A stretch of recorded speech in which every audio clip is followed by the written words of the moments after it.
Hello, everyone, and welcome back to Island of the Lost, Session 9. We will. We left you all off with a cliffhanger last time, right after the soliloquies, a little after credit scene, if you will. But we'll get to that soon enough. But for now, I'm gonna keep you on. I'm gonna keep you all tense for a little bit longer as we go to a different scene with Rockbeak, the Iron Shield. Rockbeak, please explain to us what you were doing at this moment in time. It is currently day 75, cycle 5000, the long night. Last we left, you were attempting to patrol the village and keep up patrols while everyone's too frightened to leave their homes during the long night. Yep, Rockbeak is going around patrolling the village and lighting torches and getting fires lit, and making sure that the perimeter of the village is lit to stave away any of the creatures of the darkness. And him and some enforcers who aren't cowards are out there patrolling the village, making sure that everybody's safe. All the invalids and non-warriors are safe. So that's what he's been doing. He's just been patrolling and making sure torches are lit, and he's on his guard for anything that's going to try to come at him. So, as he's going about this patrol, he is might be pleasantly surprised to see that there is no crime going on, no some thieves stalking the night or anything like that. But at the same time, he may be a little displeased that there's nobody to beat around or put to the ground. Just a little bit, but I mean, as long as people aren't taking advantage of the long night and like, I'm gonna go in there and rob and rape these people, then he's fine. And as he continues his patrol, making the rounds, they set up a perimeter of torches that are then checked and reinforced to make sure that they stay lit throughout the 3 day long night that's going to be coming through. Even with the torchlight and the two full moons, it's still pretty dark. There are more than a few alleys and crevices that are pitch black, but with just a chiffon eyes, I believe you can see in the dark, or at least in dim light, correct? I can see in pitch black. Yep. You can see in pitch black, so the darkness doesn't bother you, but you know that amongst your others, you have Freyines who have poor eyesight in the dark. You have humans who, while not as bad as Freyines, still can't see perfectly. Ogres who can see in dim light, but still not perfect. And essentially, you don't have many people here that can see in the dark. You're one of the only. And that means that your defense force is rather handicapped at the moment. Yep. And Yep. it's even more so than normal. They're relying on you for orders and you to tell them what's going on and where to do and whatnot. And as you're sitting here, you've been called to a table by some of your uh, fellows asking for advice on where the best place to put torches would be and stuff like that. And as you're just doing the mundane activities of a guardsman, you are approached by the person you have decided to leave as your second in command, the human Bess, who was second in command to Alwick as well and pledged her loyalty to you. A human female tribeless approaches with her scar that runs over her left eye and her long wavy brown hair and pale skin and brown eyes. She approaches you again and says, Commander, Yeah. What is it? What's going on? looks at the others who are, pestering you with things, basically trivial things that they honestly should be able to do themselves. And she kind of shoots a glare at them. It's like, may we speak in private? Uh, yeah. Everyone, just figure it out. I told you, you put torches here, here, and here. Get some archers on the roofs for lookout. I mean, come on, you figure it out. You're not incompetent. and I'll just get off the table and walk off with Bess. All right, and with that, they'll disperse, not wanting to anger either of you. She looks around like almost paranoid, and before she finally hushes to a whisper, after she seems certain that you're alone. Sir, there's been another murder, or at least what we assume to be a murder. What? Where? Who? You When? remember, you were contracted by Alwick before you took over to find who was in charge of the disappearances. Yeah, I thought that it was the salamanders that live out there in the volcano. Well, if it is, they've struck again. One of our farmers, a fraying man, judging by our best guess, it was sometime almost a chain ago that he died. He How are was we reported just finding missing. out about this now? He wasn't reported missing until a few days after, and then the search went on for 2 days from local guards before it made its way up to a confirmed disappearance. And now, after I looked into it myself, not wanting to bother you with what could be a trivial matter, I've confirmed the rumors that this is indeed another one of the disappearances, and we haven't the manpower to keep searching with all the training going on. What are your orders on this matter? Well, what do we know about him? Like, who saw him last? Where was he? We have any He was, information? he was a farmer. He worked for Bandor and tended the crops. He didn't have many skills other than weaving and farming, but Bandor assures me that his loss will be felt on the farm and it will be hard to replace him. So I would suggest that if this is a separate occasion to the normal disappearances, that they be punished harshly for a valuable member of the community. And if this is in connection with the disappearances, which I believe it may be so, for he disappeared roughly around the forest line where the farms are steaded, then we divert as much resources as possible to finding this before any more important figures go missing. But what we know about him is that he was last seen by Bandor, who were finishing up the day at the farm. He was told to stay after most of the farmers had left to do one last catalog of the farmers of the farm goods for the day. And then, as harvest day was approaching soon, after that, Bandor returned the next day. He was not there. It was unlike him to miss a day, but Bandor assumed he was worn out from a hard day of work, staying overtime. Didn't mention it. The next day, he still didn't return.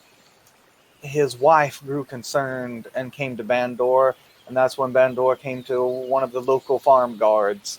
They searched for 2 days in the surrounding woodlands and buildings, no sign. Then they came to me. I conducted my own investigation, could find no trace of him, and now I have to come to you, Commander. That's just bad tidings. With the long night going on, we can't risk sending people out there in a wild chase. Reinforce the outer farm. Send more guards out there. Light more torches on the tree line. Tell the farmers not to do anything without a guard present. We don't need more people getting lost, taken. If you suspect these salamanders, sir, might I suggest that we prepare an assault on their encampment? That'll be a We last know, resort. Last thing we need is losing good men and women to fighting these lizards. But with all I due don't respect, think they could take. Commander, I don't think they could take the man without being noticed. The giant lizards. if we're fighting the sirens and these salamanders are also an enemy, we'll be attacked from both sides. If we deal with this You now, then we'll have time to prepare one defense instead of two. you have your orders for now. I will confer with my friends, and We'll see what to do after the long night. For now, we're playing defense. With a long night going on, we can't afford to go out into the wilds. And then she'll go off and start organizing more guards and rallying them around the outlying Rockbeak areas just and farms. pinch the bridge of his nose and just like shake his head, rub his good eye.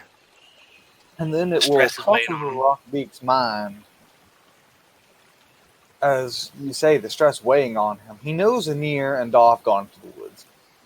You know, there might be some worry for them, but at the same time, he probably knows that they can take care of themselves. But one thing that instantly strikes him is, wait a minute, I haven't seen Relia in hours. She was literally right, you left her in the hut, but she hasn't come to check on you. You've been back to your hut multiple times for planning sessions. In fact, the map you were looking at was in your hut of the village, a crudely drawn map of the village. And you have not seen or heard from her all night since Daw and Anir left. And now Freynes are starting to disappear on the edge of the village, and this might, strike Rockbeak as cause to worry, perhaps. He hasn't even thought about it. He's been so busy, but yeah, it just hits him. So I guess Rocky will just go searching for Ellie around the village and see if he can find her. He totally just slipped his mind. He was too busy with preparations and strategies that he didn't even realize it. So he'll just go around the village trying to find her and see if he can. As he continues his patrols around the village, he goes for an hour around a patrol route that lasts about an hour, and there's no sign of her anywhere. Any guards that he might have asked that passed by, nothing. Haven't seen her. This isn't good. Oh man. So what would his course of action be at this point after his patrol turned up nothing and his men have not seen anything? And the last time I saw her was way earlier. And yep. oh man. I guess I'll just keep on my patrols and also check on the houses or huts of any Freynes that I know live there. Make sure that Freynes aren't just being kidnapped in mass or nothing. That we have like a weird conspiracy on our hands where all the Freynes are going missing. So that's all you can do right now. Like, could you try to track her? Maybe. I guess I'm not there in character, but I don't know, just helping with the game. I mean, yes, Rockbeak gained a tracker. Ranks and outdoorsman, you could attempt to track. I mean, I guess he'll try. Yes, but I guess Rockbeak will try. You can at least attempt it. All right. He got a 5. He doesn't. Nope, he can't find any tracks, any significance of any kind. Just tons and tons of footprints all through the dirts from him, from his men and everything. It's just at least so much traffic going in and out. Massive ogre footprints smashing other footprints, etc., etc. It's literally you're not even sure a master tracker could do this, but what do you know? You never tracked before, but it's a lost cause as far as you're concerned of trying to track by footprints or anything like that. Well, now he's growing really worried. I mean, Anir and Daw's not here, and then Aurelia's missing. How many more farmers are maybe going missing right now in the long night? So Rockbeak's kind of freaking out a little bit. He is going to different Freyne houses, you said? Yeah, just to check that they're not being taken in the dead of night themselves. I mean, he doesn't know at this point. He just knows that Freyne farmer's missing, Aurelia's missing. He's putting 2 and 2 together in his turtle brain that somebody's stealing all the Freynes for some Do you devious let it be reason. known that Relia's missing? Also, you know that one of a Freyne huntress was taken a while back, part of the original missing people, which was one of the people you didn't kill. You know that your group actually ended the life of one of the missing people, but one of the missing people that was not done in by your group was indeed a Freyne as well. So if Relia is missing, this makes the 3rd Freyne that went missing. It can't be a coincidence. He'll let all the guards know that she's missing and to keep an eye out for her, and also for them to interrogate anybody. Like, hey, have you seen her or anything? While he's checking on the other Freyens, and basically, he at this point he's like just one order away from telling people to round up all the Freyens and put them in one house or something. So, All right, he's so kind of freaking out.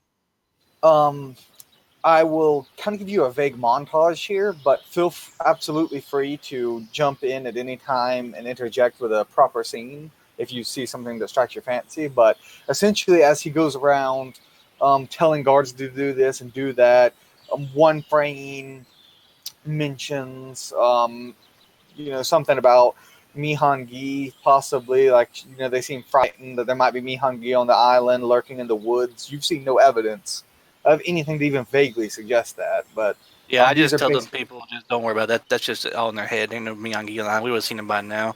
They're just um, paranoid because it's a long night.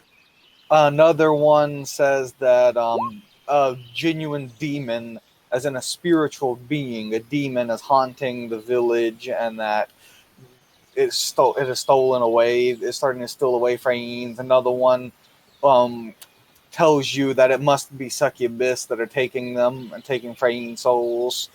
And do you have any theology of any kind? Any ranks theology? I don't believe Rockbeat does. Let me look. No, he does not. All right.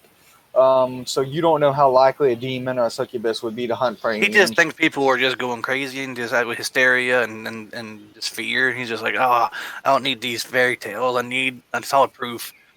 Something's And going on then here.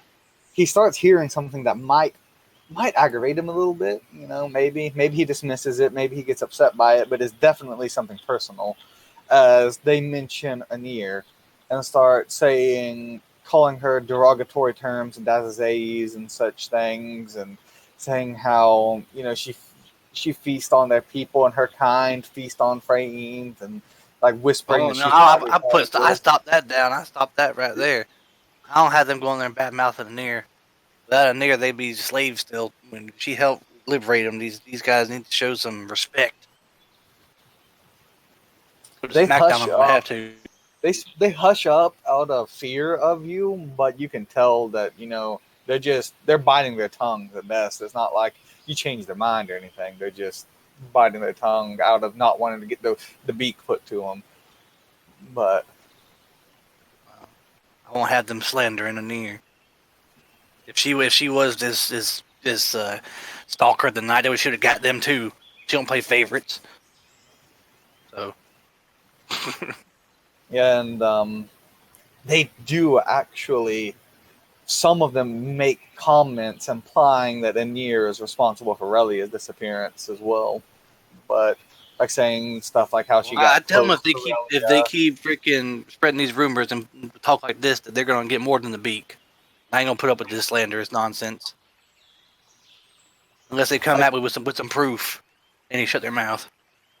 Can you make me an intimidate roll? They're gonna shut up no matter what, but I just want, because they're scared of you. I just want to see how effective you are at shutting them up Are on a long they term. Fey or are they not Fey? Yes, they're Fey. It's Freying. Basically, almost nothing but Freying. They're talking about this. All right. So that's a 13. Yep, you got 13. All right. You definitely shut them up, and you don't hear anything else about it for the rest of the night, at least. At the very least, not in your presence. Obviously, you can't tell what goes on behind closed doors, but you're not hearing anyone whispering about it or any such nonsense. I'm basically telling them, stop jaw flapping and get back to their job. They got people to protect and they need to be vigilant, not going around gossiping like housewives or something. And then, does Rockbeak have anything else you'd like to do before we move on? He would like to find Relia, but it seems like that's not possible at this moment. So he just wanders off, calling Relia's name, trying to find her. I mean, He stays to the village, though. He doesn't wander off into the wilderness. no, he's not wandering off to the wilderness by himself. No, and he All doesn't right. have the manpower to just get a mob of guardsmen and go or burn the forest down or something. And then we hear Daw screeching and off in the distance, like my trees. So for now, he just wanders the village, shouting Relia's name, looking for her, looking everywhere for her. So that's all I can do at this moment. He doesn't know what else to do. All right, and with that, we'll switch over to Anir and Daw. So, we just left off. They were attacked by these strange creatures who. These strange, vaguely bat, vaguely lemur-esque creatures that with no eyes and beaks filled with razor-sharp teeth, and they put an end to them and moved on quickly as they heard more off in the distance. So go ahead and set the scene for us. What are you guys doing? Are you moving at a brisk pace? Are you creeping along? Are you just running in fear for your life? What are you doing? I would like to roll stealth. All right, go ahead.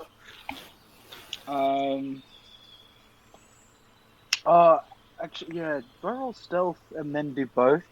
Yeah, sure, I'll do both. So I'm going to expend a point of prana to make myself unseen by animals, by kind of like by how the ritual works is essentially something which orcs can do is they can reach their roots into the soil, and what I'm going to do is like by standing still for about like 5 minutes, I can reach my roots into the soil, and then I'll entwine with the lattice of roots, with like the network which makes up the forest, and just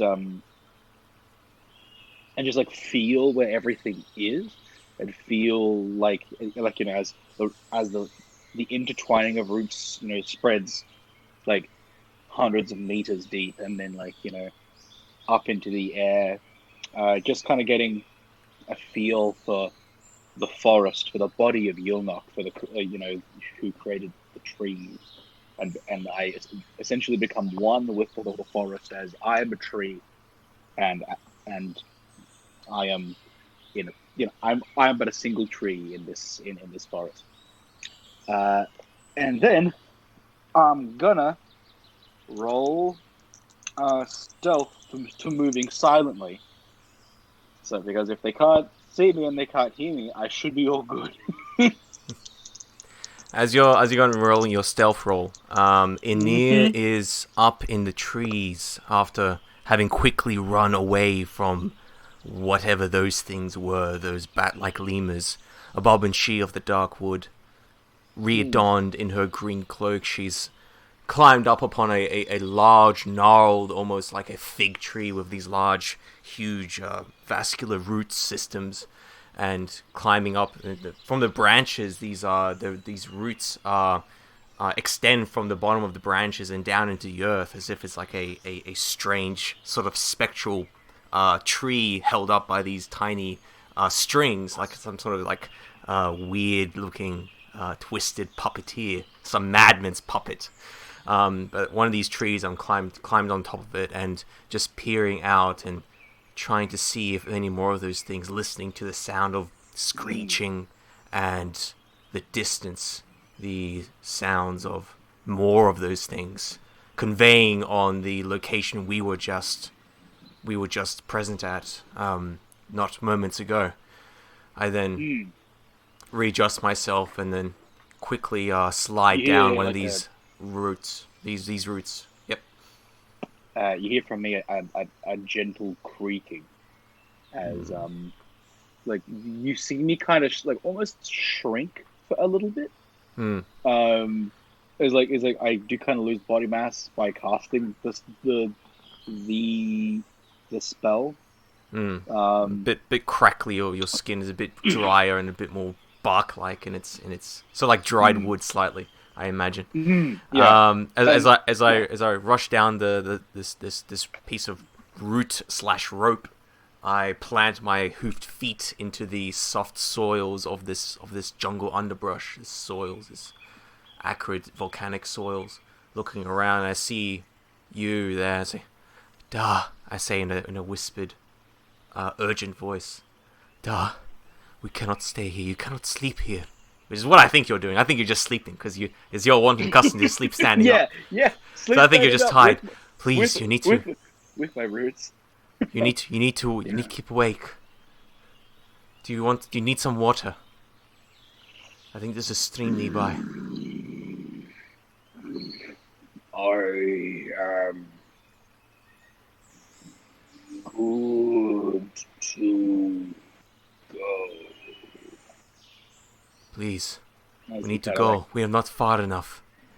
More than will be coming. He's like he like gently massages a shoulder where he got like torn, and like as like there's new fresh bark there, and it just like there's like new skin. It like kind of itches because like as it just grows back.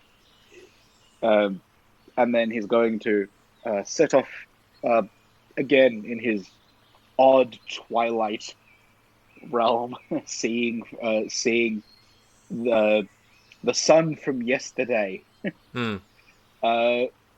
making his way along the path faster than you've ever seen him before, with an 8 speed. Woo! Away he goes, my boy. So as you are, getting into your stride, you're Yeah. stretching your long limbs, and the bark roots are sorry. giving you extra leverage. Dig into the soil, man. and like a spring, they protrude you forward with an extra boost of 1 speed through the underbrush. They Like, never look- see me coming, my dude. That's right. Like a Nike sort of advertisement for boots, except these shoes are made of bark, like rooty springs. Your roots Yeah. have coiled into springs on the end of your feet. That's what I imagine. Oh no! Oh, Like Spring Hill Jack. So right, yeah, sure. That yeah. works. So as you're moving forward, quickly I dart beneath these large fig-like trees, and I search and scour very quickly to see if I can find another large slab of stone or shale rock or something like that. Another projectile that I can use to defend myself, as I have spent all the rocks, all the coral stones, and only have my basic gear on me.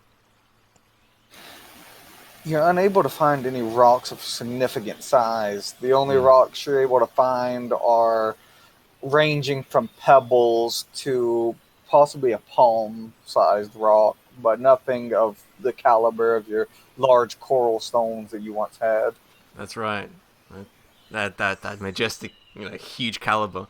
So instead, I will make do. I'll make do with perhaps a large piece of wood that I can find that's been fallen onto the ground, and that's a bit wet and not very heavy, but at least is slightly a large chunk of wood that I managed to find. It will at least be a projectile to use as perhaps a distraction. So I hold on to that and grip When onto you it. pick up one of the fallen trees, the branch that you pick up, the piece of wood, it's heavier than any branch you've ever held before. It has like a weight to it. Like, have you ever had much experience with weapons? I'm Australian, so yes. Maybe. No, I think. I was asking Wait. Anir. Anir. Anir had much Anir. Yeah. Let's see. No, not at all. No, just brawl is my skills. All right. Would she have ever held any kind of weapons in her life before to give her a comparison to make? She certainly would have. But not very often. But yeah, she certainly would have. All right. Well, she could maybe compare the weight of this weapon to almost the weight of something along the lines of a copper mace, almost, of this tree branch. Okay, that's pretty heavy. All right, yeah. So I pick it up, and I seem a bit pleased with its weightiness, and it's a bit awkward to throw, kind of like a a club-sized object, but I pick it up and just twirl it around a little bit and just hold on to it. Quite reasonably pleased. It's also the bark on it, as the custom with the trees on this island, is very rough and very hard, and then you can just feel the strength of it. It's almost like when you grip it, it doesn't have that same grip as wood. It's almost like gripping metal that has a texture of wood. Hmm. Is the closest analogy I can come up with. Is like Yeah. you're touching it, it feels like wood, it looks like wood, but you wield it like you would wield something with the weight and density of metal. Wow. So I sort of keep that to myself, but I do look, quite interested at this, and make a note of it for later to see if maybe this could be something of use in the future. It is very interesting. I'm unfamiliar with I'm familiar with forests and woodland and all kinds of different types of trees, but this is something else. So heavy, I say, kind of murmuring beneath my breath, and loud enough for Dar to hear as I pick up this large, club-sized branch. It's like gnarled. It looks like a cudgel. It's very heavy. It's very good. This way. Dar. I think we are getting close, maybe. I can't see the moon, so I don't know what day it is. Not the yet. trees of this land have grown strong. Yes. It is as if they are As- take on the strength of the mountain. They are. There's some connection there. Out of character voice, there is strength in the forest. Yes. I was like, I'm not going to attribute it to anything else besides Yilnock, my dude. But yeah, so I'm like, well, okay, fair enough. You are a tree, so like you probably know more about this than I do, even though I'm quite substantially knowledge myself. I'm like, all right, well, I'll About just defer to trees. you, man. this is literally my religion. All right.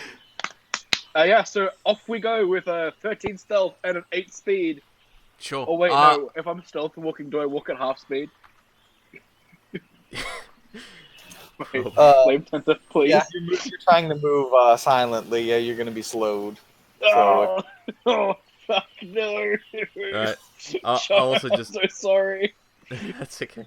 I also just do a quick stealth roll just to see because you're doing one. Oh, hey, that's pretty good. So that's what? That's an 8 and a 7, and then another 8. So that's 18 on dice, and then 25, and then that's 28. 28 on stealth. Moving side. Well, we got two things for sure. Nothing's going to hear in the ear, and nothing's going to see Daw. Yep. So that's the thing for sure as you continue through the forest. And you keep going, and then time passes more and more, and you have no real way of telling what day it is, besides the fact that Daw sees the suns begin to set on the old day, as Daw's able to tell that basically a day has passed now as you enter into the 76th day in your journey. And you're still trekking through the woods, and now Daw doesn't even have the past to guide him, and it's nothing but darkness. Yeah. Goddamn, my sun is set on my little private world. Damn it. And both of you have been up for basically around 24 hours now, constantly moving, constantly walking, hearing sounds around every corner, hearing them off in the distance. No rest, no real time to take any significant breaks. You're tired and exhausted mostly, so if you wish to keep going, at this point I'd ask for conditioning rolls, but it's up to you whether or not you want to stop or keep going. I am happy to roll conditioning. Alright. Yeah, Ania wants to get back as soon as possible, so she's gonna try and come on, Da. We are making progress. It's a 1 on one dice and a 5 on the other. That is a total of, God fucking damn it,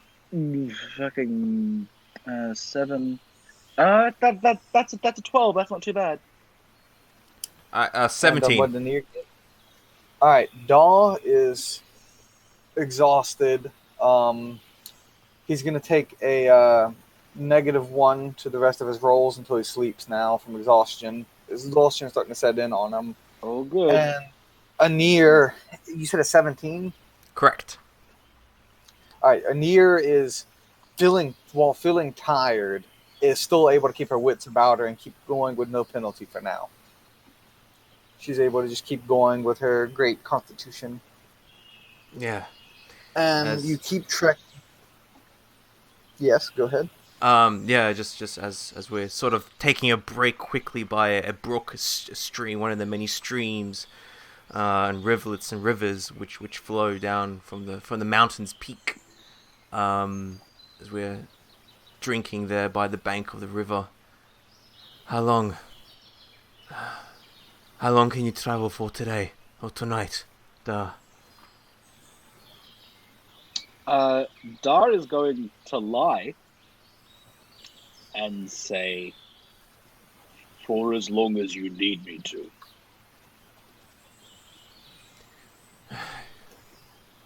Would I roll a deception roll for that, I guess? I mean, yeah, if you want. Yeah, sure. I'll just... Because I am lying. You can roll guile to see if your lie is convincing. Alright, I did not roll. That's a double 8. Yeah, you 8 beat to 5. me. You easily beat me. Yay! Yeah, I only got 11. Oh yeah, my Daw Go for sees it, a picture of confidence, and he's like, yeah, you're like, wow, Daw, Daw's ready to go. I nod approvingly and impressed as I'm feeling a bit tired and I'm very used to traveling very far, walking very far. Like I'm kind of a marathon runner, so impressed with Dar's constitution. I say very good, and I kind of pat you on your bark-like skin. If you help me up here, I need to reach that tree up there, that branch. Can you just help me up very quickly? I take off my, So as you sort of like give me, a leg up, I then, or a hoof, as it were. A hoof up.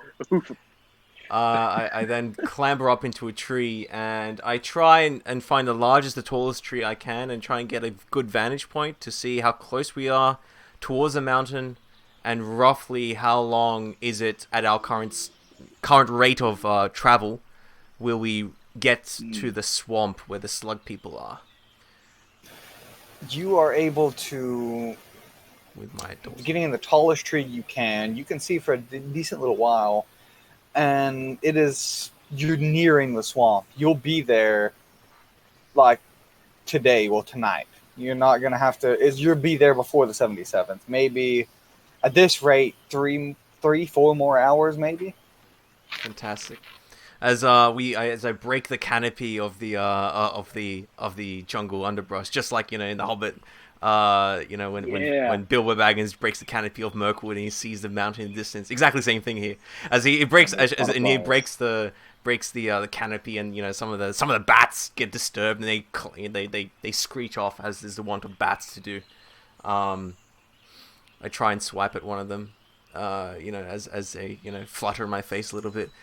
As I see in the distance the mountain nearing, and then the breeze which flows and the smell of the swamp not too far away, as I then, heartened and renewed with vigor and energy, I slide down like a fireman down the tree, and then almost on top of you, Dar, as I then just and like just as you begin to slide down, you're already sliding, with the last thing you see is something in the distance, something large, breach the tree line. Oh. So just as I'm going down, I'm like almost free falling, and just as I see that, I just grab the nearest branch and kind of like awkwardly clamber onto it, like a monkey just fell asleep and just almost fell off a tree branch. I just like clamber onto it, just barely digging my claws into it. The tree up above you, Dar, begins to shake, and there's some moss and leaves and like cocoons from some caterpillars fall on you from up there. And that the bats were eating, by the way, as they're wont and custom to eat the cocoons of moths and such. Yeah. So I grab onto it, and there's a bit of a rustle as I say, "I see something." As I peer and I try to see what that was. All right, As so I'm gonna roll perception, I think, to see it too.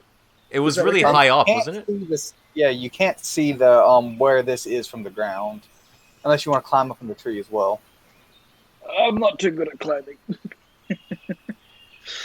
All right. Yeah, no. In that case, I'm going to stand perfectly still. All right. So Anir goes back up to see again, and she notices the patch of trees where this thing emerged have been knocked down. Huh. And she sees in the sky a large figure fly above head. It's a figure of a huge moth. The moth blocks out the moon, the twin moons under its wings, and you see on both of its wings skull-like patterns as they look down at you instead of the light of the moon. The wings are over 40 feet long of a wingspan, and it flies off God into the damn. distance towards away from the mountain. So, stunned, still, I look in awe and sick morbid fascination of this huge monster, which is... I don't say anything. For there's like quiet as in the distance, the flapping of its And huge then that wings. same quiet is shattered by dozens, if not hundreds, of screeches as the bat-like creatures swarm from the trees below and swarm this moth as it flies off. And they start tearing at his wings and tearing at his legs. And before long, you see the beast begin to crash as its wings or holes are eaten through its wings, as dozens upon dozens of these creatures swarm it, tearing at it, eating it alive, chasing its falling body into the forest below.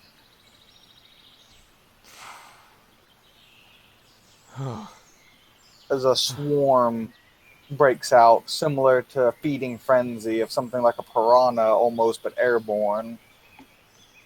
I can't help but just stare at this and up in the trees and just absolutely horrified by it and if there was any shred in Nir's mind that this place was a nice place, that's gone. This place is no good. This place is no good. This place had some nice things, but those things are not nice anymore. So very quickly, in the distance, as it's dark, you hear some of the commotion. I rush down and say, "There are monsters in the sky and more of those things from before. We need to be quiet. The swamp is nearby. Let us go. We need to How move. close? We will get there tonight. I mean, at least in the few hours before. I think it is... No, it's not the day of red moons. Not yet. That is going to be the day after tomorrow. But... It is Dar's soon... doing some quick math. It is soon to be a Jira's day. Ah, At least that's what Ania thinks. It is soon to be a Jira's day. We have to go. We should get some rest as soon as we get there, so we do not sleep on his day. It is a bad idea to sleep on his day. Daw would know that today is a Jira's day. All right. Okay. Dar doesn't want to scare his friend, so he's just gonna be like, "Yep, no worries. Ania thinks it's the 75th day at the moment, so she thinks it's the Yeah. night of long feathers. The exhaustion taking hold and everything. Yeah, that's we got problems, boys. Oy.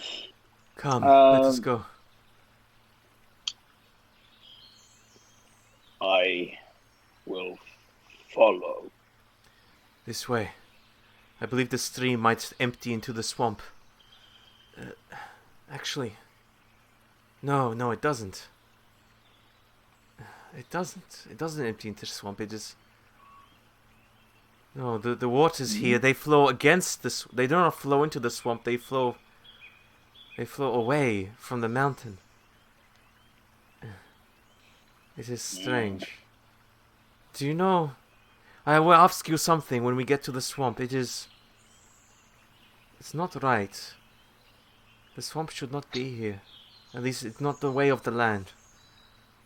It feels like it was Do I there. see what he means? Yes, you do. What she means, pardon? Geographically, the swamp shouldn't exist. Geographically. Huh.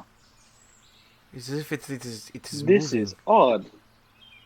I thought about it as I'm just just quietly talking and chatting to you about this, you know, as we're the extremely high grades and outdoorsmen. You know, this is my jam. I know about this, so I'm just chatting to you about this, and you know about this as well. So it's just like, it is strange, as if it is moving, or I think it could be these people, the slug people, as they are, as I call them.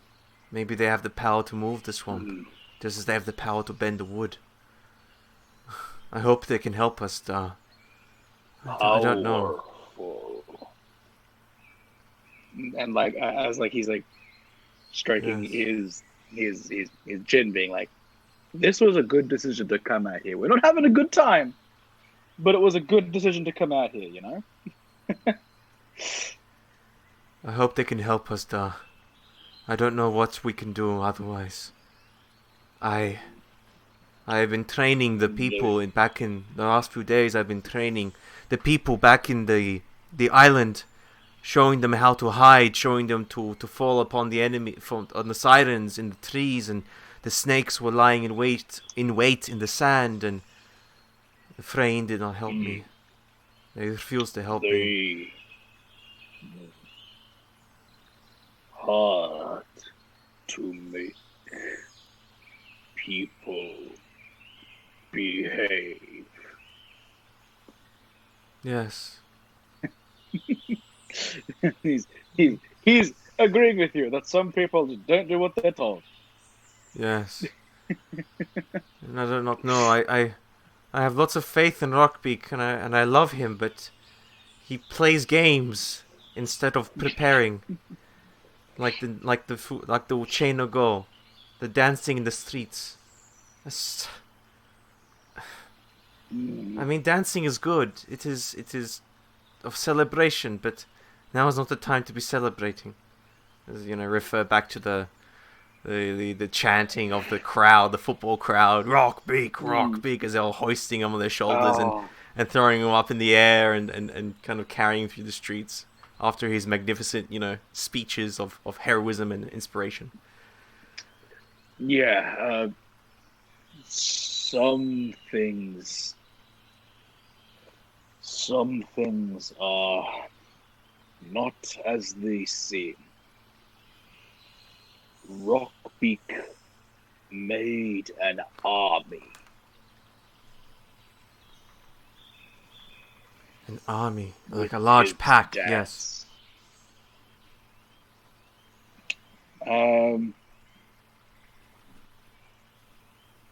Yeah, he made an army with his dance.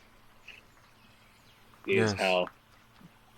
So look, it was like he's not completely wasting his time.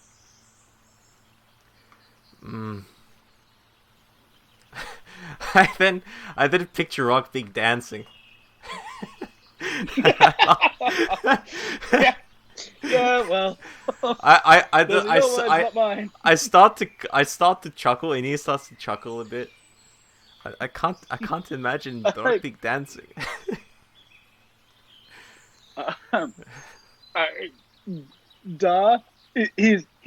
He kind of wants to laugh too, but at the same time, he can't dance, and he's a little bit self-conscious about it. So he goes, ah. And he just kind of does like the first kind of laugh turns into just like a sigh. It is good to dance. But yeah, It is good to dance. Maybe if we get off this island, maybe I'll if Rockbeak doesn't know how to dance, maybe I'll show him how to dance. can you teach me? You don't know how to dance? Of course I can teach you. Like he he kind of like stops for a second, thinks about it, but not now. No, of course not just, now. just, just trying to confirm. Don't teach you to dance in the middle of the long night, in the middle of a fucking nightmare swamp. Not right now, but like I am excited to learn. No, not now. But teach me how to. When we have more time, teach me how to read, and I'll teach you how to dance. Let's smile. I like this plan. Oh god. No, Oh, enough. all right. Enough. Whew. We have to now be quiet. We're going to be approaching the swamp soon, and I still do not know if those things, those slug people, are friendly. But maybe they will respect you. Yeah, they will respect me. I will stay with you. Is- Once you tell me it is safe, I will go. I will need to go back, but I will stay with you until you need me to go. Okay, Da? So yeah, so Dari's gotta make haste towards the swampman with his -1 in conditioning. Currently, he can work with a -1 to everything. It's fine. It's not like it's the quick or anything. Alright, so with that, we will switch back to Relia now. And Oh yeah, you little Miss lay Knock here. you lay in a pit of bones and skeletons. But you have been transformed into the land of the dead.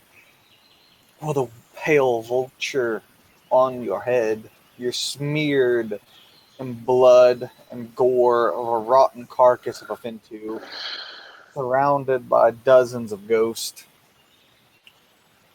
What is Relia's reaction to this?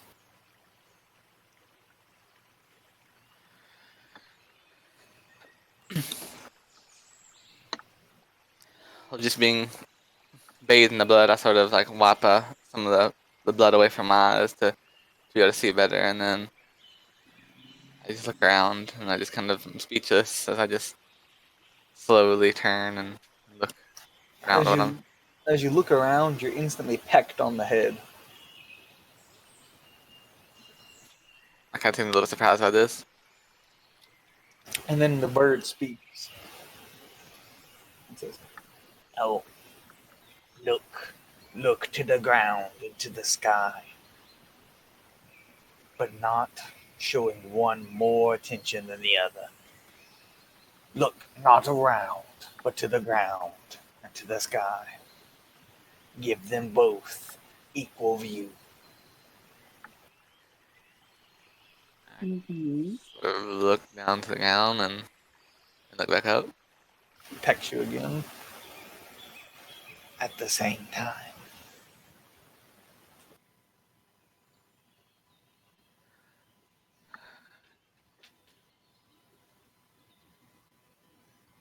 I seem a little bit confused. I kind of just stare at him and look a little confused, and then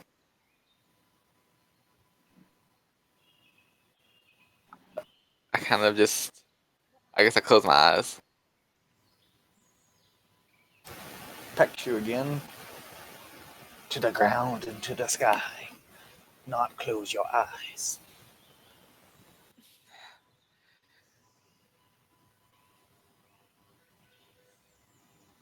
I'm not sure I understand. Like one of the ghosts kind of like rubs at your arm. It's like, "Who are you?" And the bird speaks again before you have time to respond. "You must learn. You shall learn, or your corpse shall feed the ground on which you die. We shall stay till you learn, or die."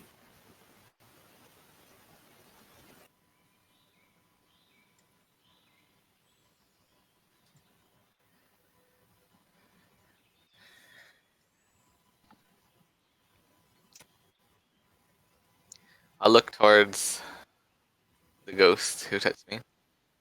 You get pecked again. To the ground, to the sky. You see, it's a fraying man that touched you. He has his throat slit and his clothes are in tatters, and he kind of like rubbed your arm a little bit. He asks again, it's like, "Who are you? Are you an angel here to collect our souls from Dazazea?"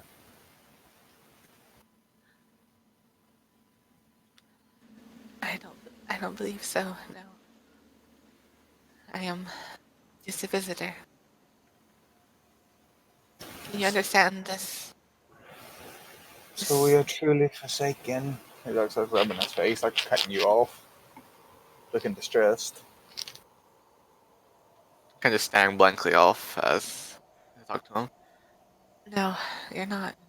And then you get pecked again, and he starts repeating and constantly, to the ground and to the sky before you die. I kind of rub my head a little. You're not forsaken. I'm here to guide you. I just I kind of speak under my breath a little. need to find my way first. He pecks you again, and now you're starting to get a small bruise on your head where he keeps pecking the same spot.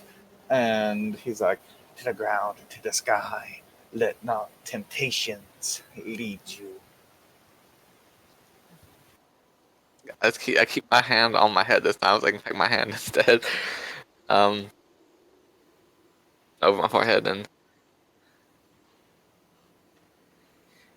You won't let me close my eyes, and you're telling me to look in two different directions. I am not able to do this. You shall learn, or you shall die.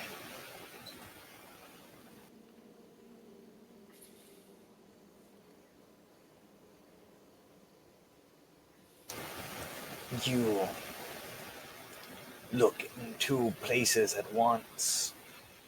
You are ghost touched. You see the living and the dead side by side, a feat not many have. You have been touched. Your soul is half dead. Now, look to the ground and to the sky, I say once more. I'm trying to do something I've never really done before, and I'm not quite sure how possible it is. But I'm trying to meditate as I would normally would, but while with my eyes open. Are you trying to like meditate as in sleep or meditate as in see I'm ghosts? trying to meditate and then see ghosts. Like, what would happen? I kind of think to myself, what would happen if because I've obviously done that many times in the waking world, the living world. But what would happen if I did that in the land of the dead? So I'm gonna try that and see. Make meditation. Alright, get my dice roller ready.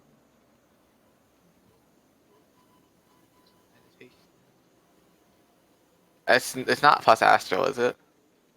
No. Alright.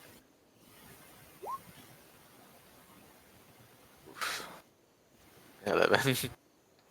You can't concentrate as the bird continuously tells you to look to the ground, to the sky, pecks your hand on occasion, and then you keep getting touched more and more by these ghosts, and you hear more and more voices asking who you are, asking when they get to go home, asking when you're going to save them, asking you just dozens of questions, too many voices. You can't tell who's asking what. Sometimes you can't even tell what they're asking. Some languages are foreign to you. It's all mixed together as the stench from the rotten flesh and blood and guts that have been poured upon you start to overwhelm your nostrils, and your eyes begin to sting a little as you sat with them perfectly open, trying to concentrate. And then the bones beneath you, if you shift or move at all, The bones shift and move, and you hear them clank against one another, even at the slightest movement, because they're so tightly packed together. Even just adjusting the way you're sitting or standing will rattle them. How closely packed they are, and you can't even touch the dirt. You're sitting or standing on bones at all times, and all these distractions are like a massive symphony around you that distract your every waking thought. And the bird constantly saying this phrase over and over and over and over, pecking over and over and over, ghost begging you, touching you. It's overwhelming all of your senses. And then you can see the world around you is decayed and rotten and broken, with dead trees and dried, cracked dirt that looks like a badland rather than a luscious island. And it's just everything. This is nothing about this situation is normal in any way. I let out like a deep breath, and then I just sort of I take in everything. I allow the words to get to me. I try to build a motivation from it to with people begging me. I try to get something out of it, to a drive to want to save them. And I just take like a after I clear my mind a bit, I just take like a big, like I inhale deeply, just the death, the decay, and as I would in the real world, in the living world, I would, you know, come closer to being alive, but I'm gonna become closer, as close as I can, to being dead here. And I just inhale deeply the death, the decay, the sorrow, the torment of these ghosts around me, and I'm going to try to just get that in my mind of what all this means, and the hope that I can change it. And I'll just continue to try if I can to make another roll. Make another meditation. I got 17. As you stare forward, while nothing ghostly happens, or you don't see any new ghosts or anything, but you take on a 1,000 yard stare, like a death stare, if you will. The stare of a dead man as you stare forward, unmoving, unblinking, concentrating perfectly, blending in with everything around you. And you see the sky and the ground both in your vision now. You are looking at both as the bird has been incessant, and his pecking stops, his chanting stops. The ghost don't, but he does.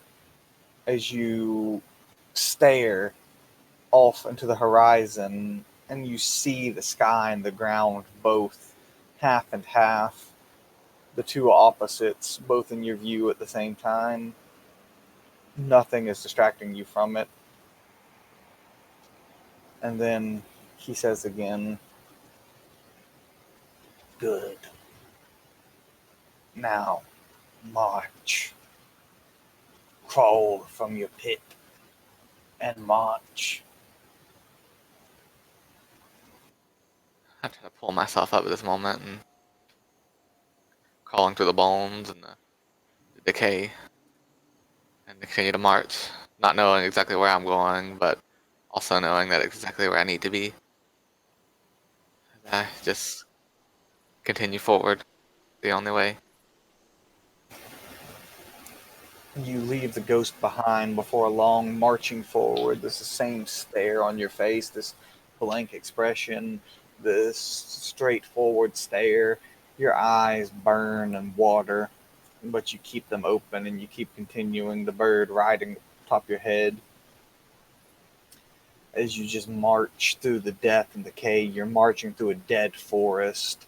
The ground is like a desert badland, with just cracked soil, dry, lifeless, withered trees surround you. And you just keep marching and marching and marching, unknowing of where you're going or what awaits you. He doesn't give you any direction. You just pick a direction and just march. And he doesn't complain. He doesn't peck. He doesn't give any more orders. And as you march through this, minutes turn to hours, and hours turn to what feels like days. You have no idea where you are, what's going on. And now I'm going to need you to make a conditioning roll.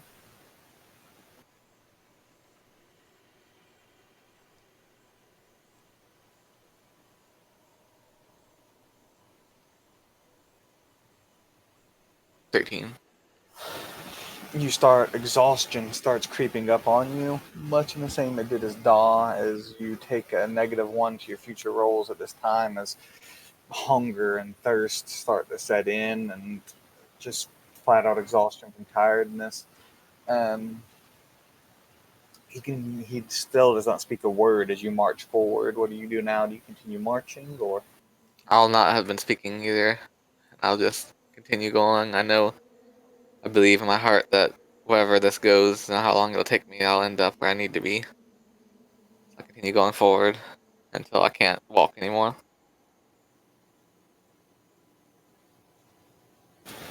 And as you continue marching forward, the hours continue to fly.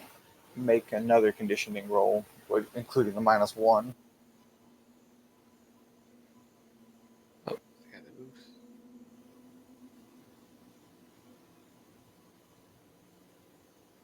I got a 20. You soldier onward, battling back fatigue and hunger, and before you know it, you have reached the cave where you drew everything. You don't remember walking here. You sort of appeared here. It's like there's a blank space in your mind between walking and being here as you walk through the mouth of the cave before you even realize where you are. It's like you were walking, then all of a sudden you're walking through the mouth of the cave now.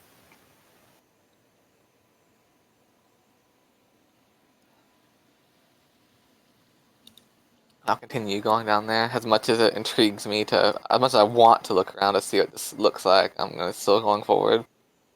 If I like hit into a wall or something or anything like that, then I'm gonna just go forward, even with the temptation of wanting to look around to see if my writings, perhaps what the writings of ghosts would even look like. It deeply intrigues me, but I'll continue going forward as as I have been. As you keep going, you're no longer looking at the sky, obviously being within a cave, but he doesn't attack you or peck you anymore. And you keep going in, and then you see Rusfin. You see him walking, pacing back and forth, touching the walls, trying to draw, trying to paint, but nothing happens.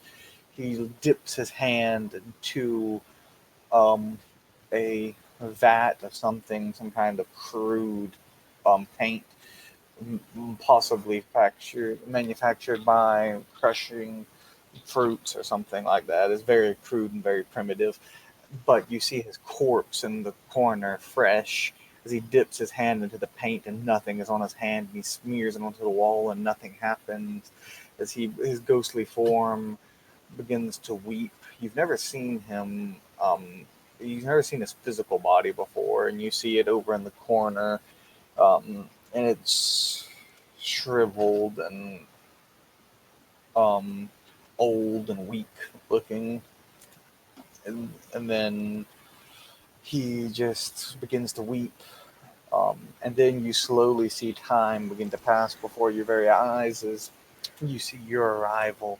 You see you talking to him. You see him instructing you on where to find your chalk. I'm watching you as you write and draw and talk. And you see slowly things you never saw before, things he did when you weren't looking, things he did when you weren't meditating. He watches over you and stares at you as you meditate, keeping a vigil, guarding you. He smiles with a large amount of content as you draw and write, and he seems very pleased with himself, almost like a teacher with a student. And then you see your party enter. You see Anir and Daw and Kel and Rockbeak and everyone begin to enter into the cave, and you see your interactions between them. And then you see Daw craft you the flower of bone, and most importantly, you see Rusfin return to you, and when everyone was asleep, you see he watches over you again, uncertain of these new people, wary of them. And you see that he just looks down at you and smiles again before a gnarled black claw rips into him from behind, and he lets out a silent scream as you see this hideous creature, the most vile, wretched thing you've ever seen in your entire life. 9 grades of ugly stands before you, where 3 grades, for a reference point for everyone, 3 grades would be the ugliest human in existence, and this thing has 9. And it's just beyond description, beyond words, of a black, warty skin, tar-like, twisted and disturbing, as it rips into him, and you see it tear him to shreds and unravel his soul before you and uncreate him. And then Staring at all this, the same unblinking gaze. and then the bird finally speaks after what feels like days of travel. You see now. Yes.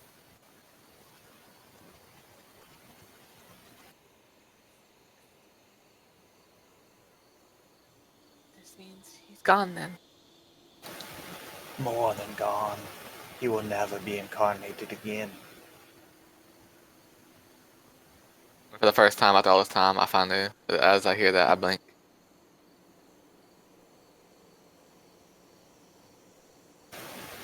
I just look toward the ground.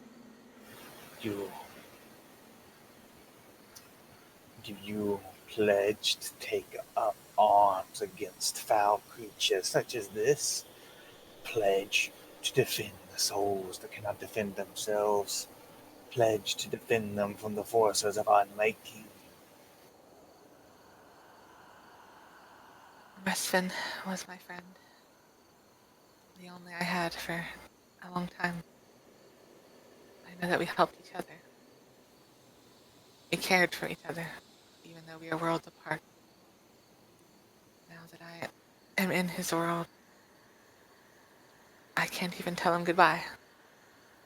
Whatever this monster was, whatever is like it, if these are the powers of that these things have, these beings of uncreation, of destruction, of a death beyond death. If there is anything I can do to stop it from this happening to others, from preventing this tragedy, I look up at the bird. then I pledge my very soul to your cause.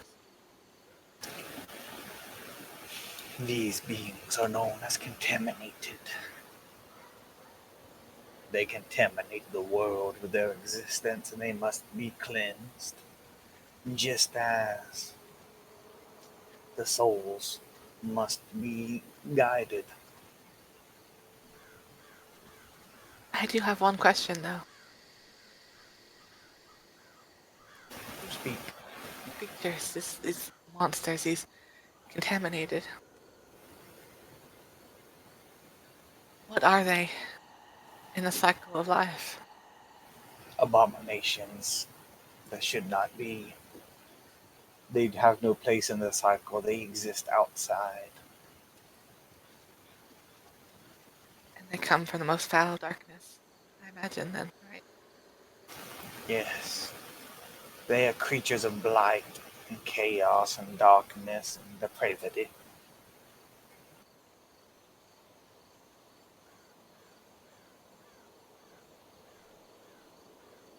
So you'll teach me how to end them, then. And do so much more. My name may fall harshly upon your fake tongue, so you may call me Vizu. Thank you for showing me all this, Vizu. I wouldn't have been able to do it on my own. There was a time I thought that I couldn't. I believe you have shown me, have taught me more about myself, even. I am a servant, a messenger of the Pale Walker. I shall educate you upon her ways. And you shall be more than ghost touched. You shall be trained. You shall be shaman, and I, your totem.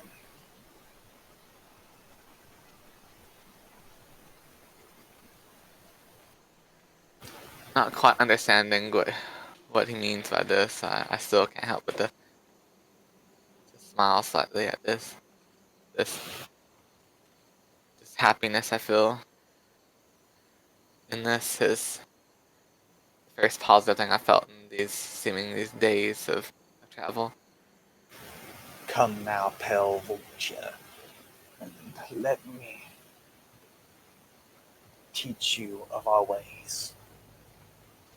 As Vizu will go into a montage of teaching Relia and educating her on the ways of her religion and the practices of the people and all the intricacies of being a shaman and what such things entail and explaining the roles of a spiritual totem. And she sits and listens to him, and time passes around them, still seeming a coldness, a dryness in the air.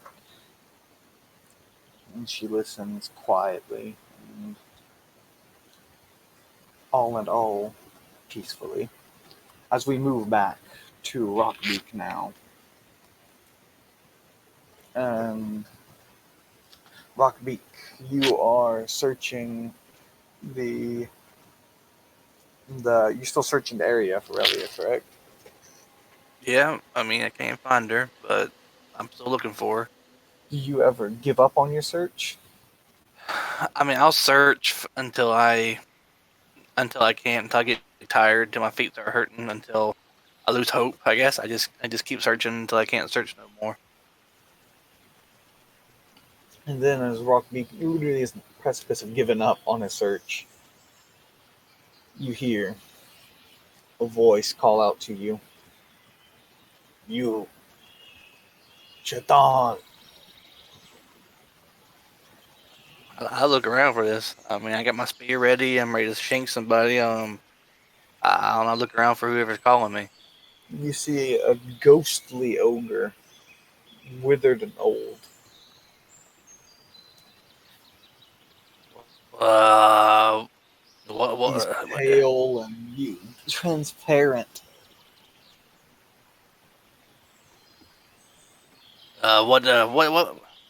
what's going on here? Who are you? What do you want? I am Rusfin, friend of Relia. Really? Where is she? I can't find her. She is in danger. Well, danger from who? From what? Where is she? How can I help her? She has been taken by the one you call Anir. Nah, it's not possible. And ain't gonna take nobody. I love that. You- Nah. You've been listening to those rumors. Aren't you supposed to be dead or something? Just go back to where you came from. I am Ghost. You remember it? I fucking love. I am Ghost. I am of the afterlife. I watch unseen. She creeps and dances and prowls like the woman of the wood she is. And then I saw her. She waited for Aurelia to leave. She waited, let Dog go on ahead a bit above her, the tree, the speaking tree. And when Aurelia left, following a vulture, Ania plunged her claws into Aurelia's back, driven mad with hunger. Nah, you're lying. You're lying, you ghost thing. Go back to where you came from. I can show Go you back to. a corpse. I don't want nothing to do with you demon. You ain't touching me. You're the one that's probably that got Aurelia somewhere, you demon thing.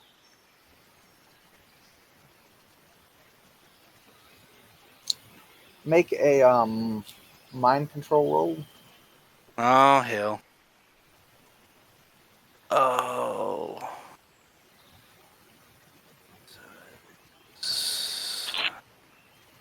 11. All right. One moment here. So Rockbeat, what does he say to him exactly? He's just screaming at him and telling him. Yeah, he's telling him to go away. He's telling him that he's the one that probably has Aurelia, that Anir wouldn't do such a thing, and to tell him to go back to whatever demon place he came from, demon guy. All right. As you're screaming this, you see a flash come into your mind. Something penetrates your brain, and you see Relia walking, following a white vulture, and then you see Anir creep up behind her stealthily, gracefully. And then, Anir, if you will, please describe to us what Rockbeak sees as Anir stalks Relia and proceeds to hunt her. She darts from tree to tree, gliding like a bat. It's dark, it's cold. Mist covers the scene in this hazy vision. As the cloak begins to spread out a bit, as her arms begin to reach out of the green mass. She's hiding behind a palm, reads, and then strikes.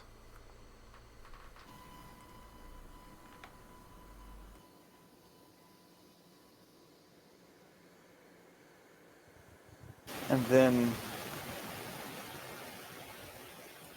um, as Rockbeak sees this transpiring,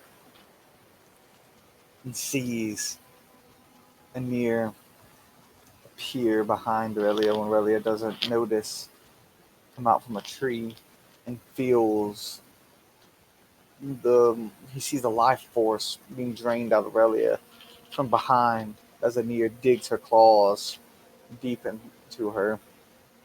And he feels something boiling within his shell.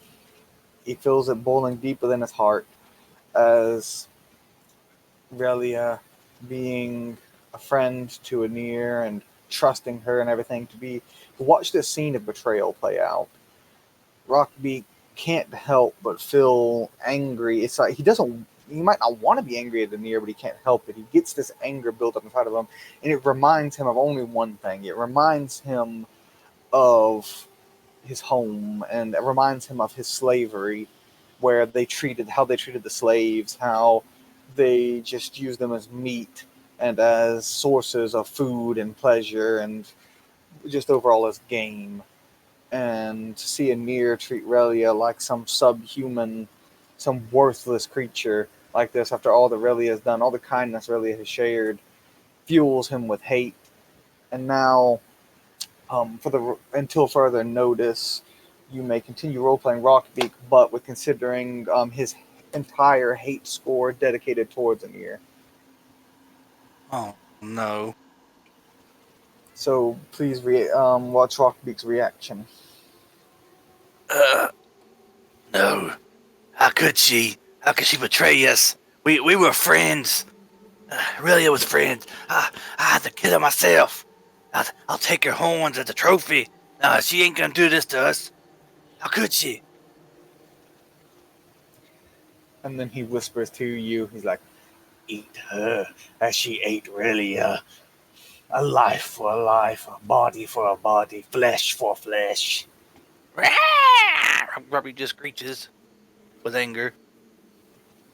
And then Rockbeak's screech echoes through the night as we go back to Anir and Daw. As you reach the edge of the swamp.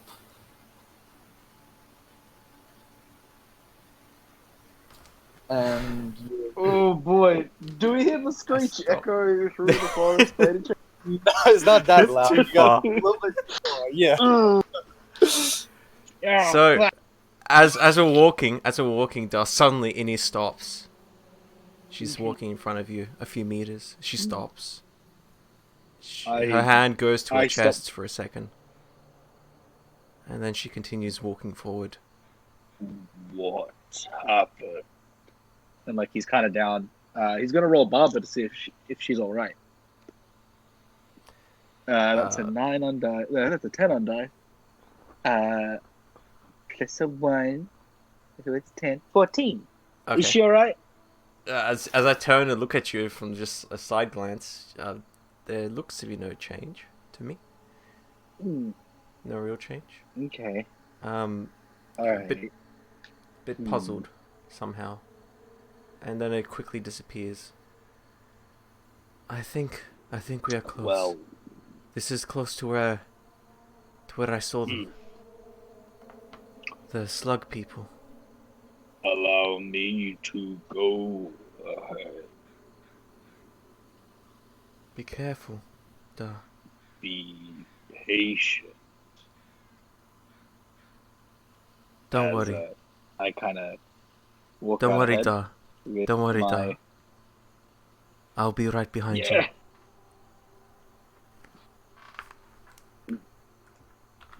Was it I won't hurt you? I'll be right behind you. Behind you. Oh, okay. Right. Let's do it. Let's go. All right, you continue on into the muck, and you feel and hear the squish and the muck of the mud beneath your feet and hooves. And it's particularly uncomfortable for Dawes. He's walking in what he knows at any step he could drop into the swamp water, and he knows what lurks within that water, and he can't see anything. And he walks step by step, squish, squish.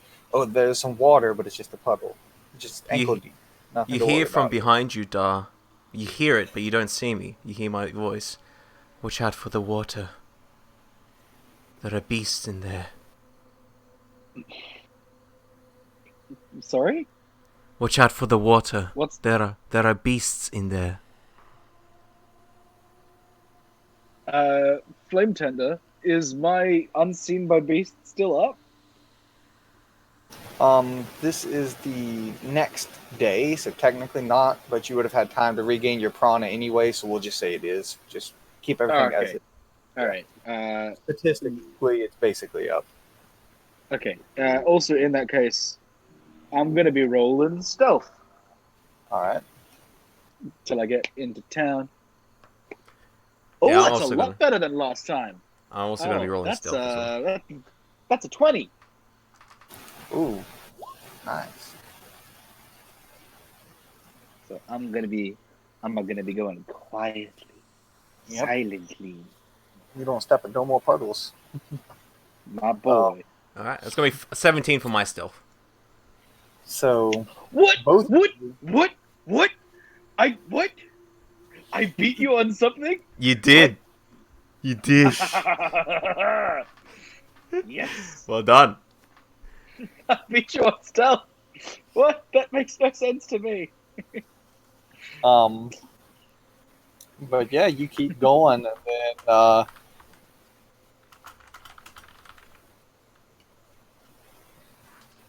as you keep trekking along, Floating on the water. let me just do a roll. What was your stealth roll? I got a 20. 17 for me. Both of you make perception rolls. Well, actually, just Anir. Anir, make a perception side. Okay.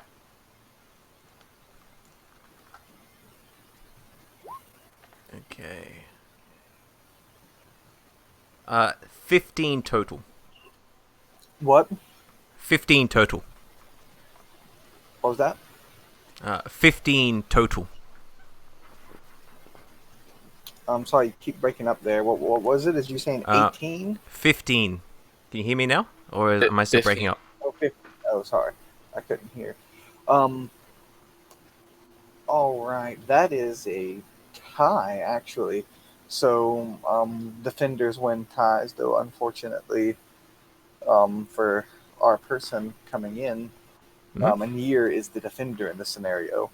You see ripples appear in the water nearby. Is it as, nearby Dar or nearby myself? As I'm following sort of behind a kind little of bit. coming in between the two of you. You're not sure. It could be going up behind Dahl or cutting you off. You're not sure which. Okay. I immediately take out that club that I picked up earlier, and I toss it towards the ripples, but behind the ripples. So sort of if it's coming in from You the toss right hand it. side. Yeah. Mhm. It's so to cause a bit of a distraction, if possible. So I can roll let's say a guile fake, if that's Yeah, that would something. be pretty appropriate. Go ahead. Yeah. Okay, so this would be, I suppose, dexterity based. Yeah. Okay. Hey, that's an 8 and a 6 on dice. Okay, Not bad, 17. not bad, not bad. That's gonna be 23 total for the fake. Nice. Let's just see how good they do. Ooh, they got a 20 total to notice it, but you beat them I do just get him. barely. The water splashes, the branch splashes into the water, and out of the water you see a huge crocodile lunge forth, and it snaps and bites down onto the branch, but the branch doesn't break when he bites it. And in that And moment, as I scream out, "Duh! Run for the trees!" All right, well, I am completely fucking blind. Poking my way yeah, but with you this. hear this going on not that far away from you. I don't even know what trees she's talking don't about. know- I don't I'm gonna know make like that. Forrest Gump and just start fucking running. All right, just roll me a single d8, just pure luck to see where you run. To see on a I d8. got an 8. Doesn't explode, I guess. You got an 8? Yeah. All right, you run and you find a tree. There you go. I find a tree. That's all I was looking for. Yeah, you run right along to a tree. If you want to climb it or something, you're more than welcome to. But you're pretty deep in. Anir notices you're pretty away from the water. You're quite a bit away from the water, and you're like up against a tree that you could. It's fairly easy to climb if you want to attempt to climb it. Absolutely. I My scale dude. up that tree, climbing, throwing everything off, not caring about anything. Just climbing Yeah, that dude, tree. I'm fucking making an athletics check, man. Dar is not having a good time. Does Dahl have how much athletics does Dahl have? Dar currently has 3 grades in athletics, but a -1 to strength, so he has +2 to this roll. Go ahead and make a roll then. Let's go. Oh, that's a 5 and a 1, so that's a 5 total. So that's a 7 to climb this tree. All right, Dahl starts climbing and scurrying up the tree. And you said Anir climbs up a tree as well? Yeah, the closest tree. Yeah, if it happens to be the same, like I don't know how we're situated. I was sort of I imagine myself to be about 10 meters behind. This would be about 30 feet behind. Yeah. Yeah, like I'll probably say I might be in an adjacent tree. I think, but All right. yeah, as I will definitely climb a tree as well. All right. So you climb a tree quickly and easily with no problem, but Daw, you get about halfway up the tree and you're stuck. You Right. can't find any more footing. You can't find any branches to grab onto. You can't see anything either to tell what's going on. So you're just kind of stuck halfway up a tree. You're not even really sure how high up you are. Oh no. All right. From where I Daw's can gonna see have just- Dar, does Dar look like he's not high enough? He's In about his 7, mind? 8 feet off the ground, so Okay, maybe okay. 2.5 meters off the ground. Sure, Roughly. sure. Okay. That's okay at least, I think. So I'm just watching at the water. Go ahead, Dar. Daw's just gonna have a little bit of a panic attack. And as everything is pitch dark, he don't knows how far up a tree. And he's been spending points of mana for beasts to not attack him, and they keep on attacking him. So he's just a little bit like he's obviously like scared as all shit. But at the same time, he's just like a tiny bit pissed. That is, it's like, just leave me alone. I'm a tree, goddammit. If you eat me, I won't even taste good. Just leave me alone. So I hear you yeah, grumbling in Thraxon in the nearby tree. Yeah. Just he's half like grumbling, but then more just like screaming. In Thraxa, he's not having a great day, his poor Dar. But yeah, Look there, that's what's a happening dragon, currently. a dragon in the water. Go away, dragon.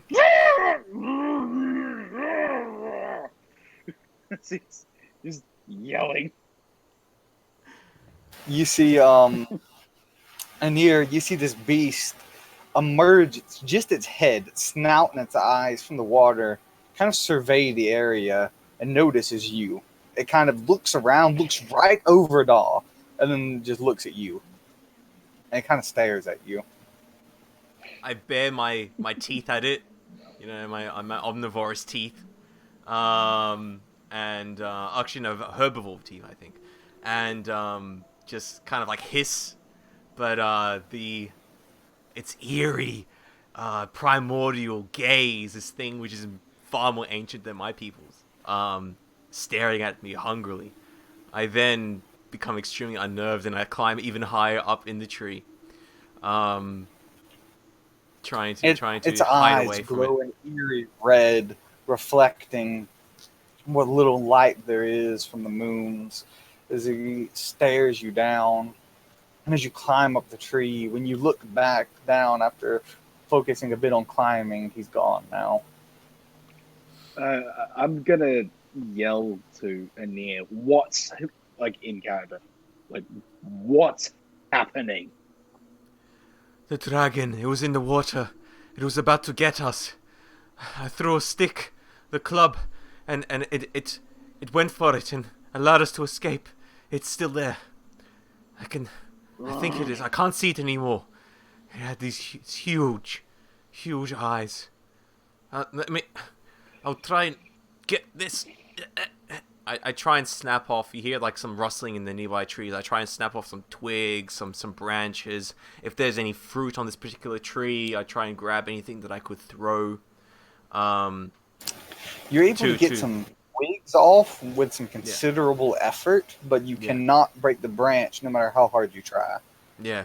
So anything else which is kind of like that I could think of to throw. You know, perhaps a clamshell that I have in my apothecary satchel. Some small knickknack here. You know, it's just something to throw. You can find some small knickknacks like that. Yeah. So like If you want- having 3 of these things, I then wait and say, "Shh, da, let me listen for a while. Just be quiet." He's grumbling. He's pissed. You then hear like a plop as I start throwing these pebble-like stones in the water, sort of a bit further away from us, trying to see if I can once again lure this thing to its sound, or see if I can lure it out with the disturbances of the water. So every now The and then, first after a plop- minute, yep. no response. So about a minute will go by before I then throw another one in a slightly another direction, in another area. And then the second one, you see the creature snaps at it again, making a massive ruckus in the water. It's still there. How are you, Dark? Can you It's stay farther there? away. It's though. further away? No, it won't. Yeah. How are you, Da? Can you stay there for a while? I don't have a choice. He's not. He's blind and he's slow. Could I try to climb further up the tree? No, you're completely stuck. There's no more footholds or branches for you to grab onto, and you can't see anything. So God you're damn it! Can I see through the tree? Maybe to like see the tree itself. actually, yes, you can. That's actually a pretty creative use. So yeah, you can see through the tree and see all of its branches and see the entire formation of the tree. Yes. Ah, sick.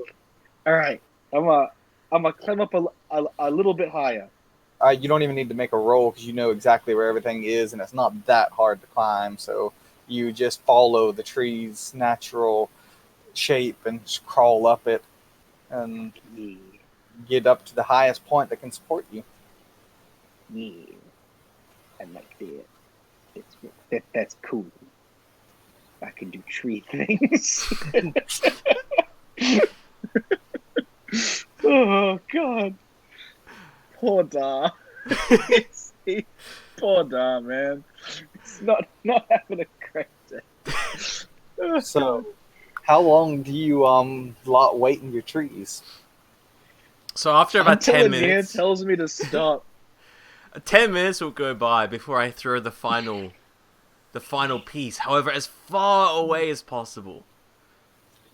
You just chuck it as far as you can, and it does a little more than a plop. It's like a decent splash for how hard you threw it, and there is no immediate response, though. And then I just wait for a while as I just stare down at the water, just trying to peer if there's anything below the surface. And after seeing The perhaps water nothing, is thick, murky with yeah, all kinds of algae and aquatic plants all over the surface. Some spots you can't even see water. If you didn't know any better, you would think it was just grass or something, how green and covered in vegetation it is. And you don't see any more ripples. You don't see any more lunges from the water. But at the same token, you can't see under the water either. It's too dark and murky.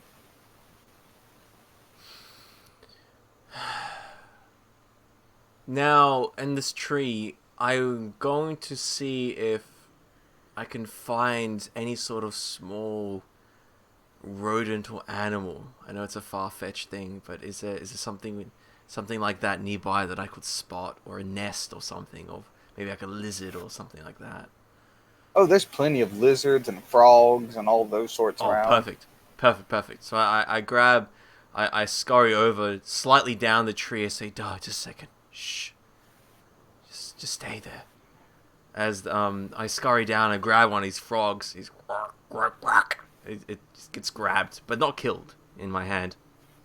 As I then It squirms around in your hand, kicking, trying to jump away. I then just continue to grab a hold of it, clutching it slightly tighter. Feel hungry, as I've not eaten for about 2 days or a day at least. So I then get down the tree a little bit, and kind of like a skipping a stone, I skip the frog across the surface of the water. So you're getting the frog, and you're just going, yeet. So okay, Yes. that's the way to draw. Okay, that's the way to. Okay, that's the way to draw a crocodile. Alright. Frog bounces across the water like a skipping stone, croaking the whole way. skipping stone. Okay. Yep. Oh god. It finally comes to rest in the middle of the water, and you see Grant, it could you do? Oh. Grant, could you do the sound that the frog makes as it goes across the water? Perfect. Yeah. Okay. So exactly what it sounds Inez like. seems really like impressed by the sound of this, and she grabs another Like, I frog. should go back and do this more. But like More animal. so after the second frog goes across the water as well, she then waits for another 5 minutes, and seeing in her mind that no animals, that beast hasn't clamped down on now what would be live prey or live animals, whatever these things eat. She thinks that it's probably might be safe to move on carefully, and if they stick to as much ground as possible.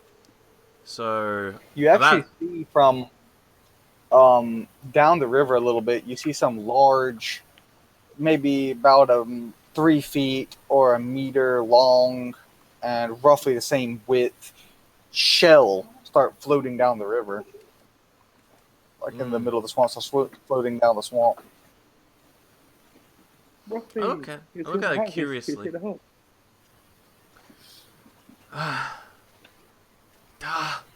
It's about 30 minutes has passed since that occurred.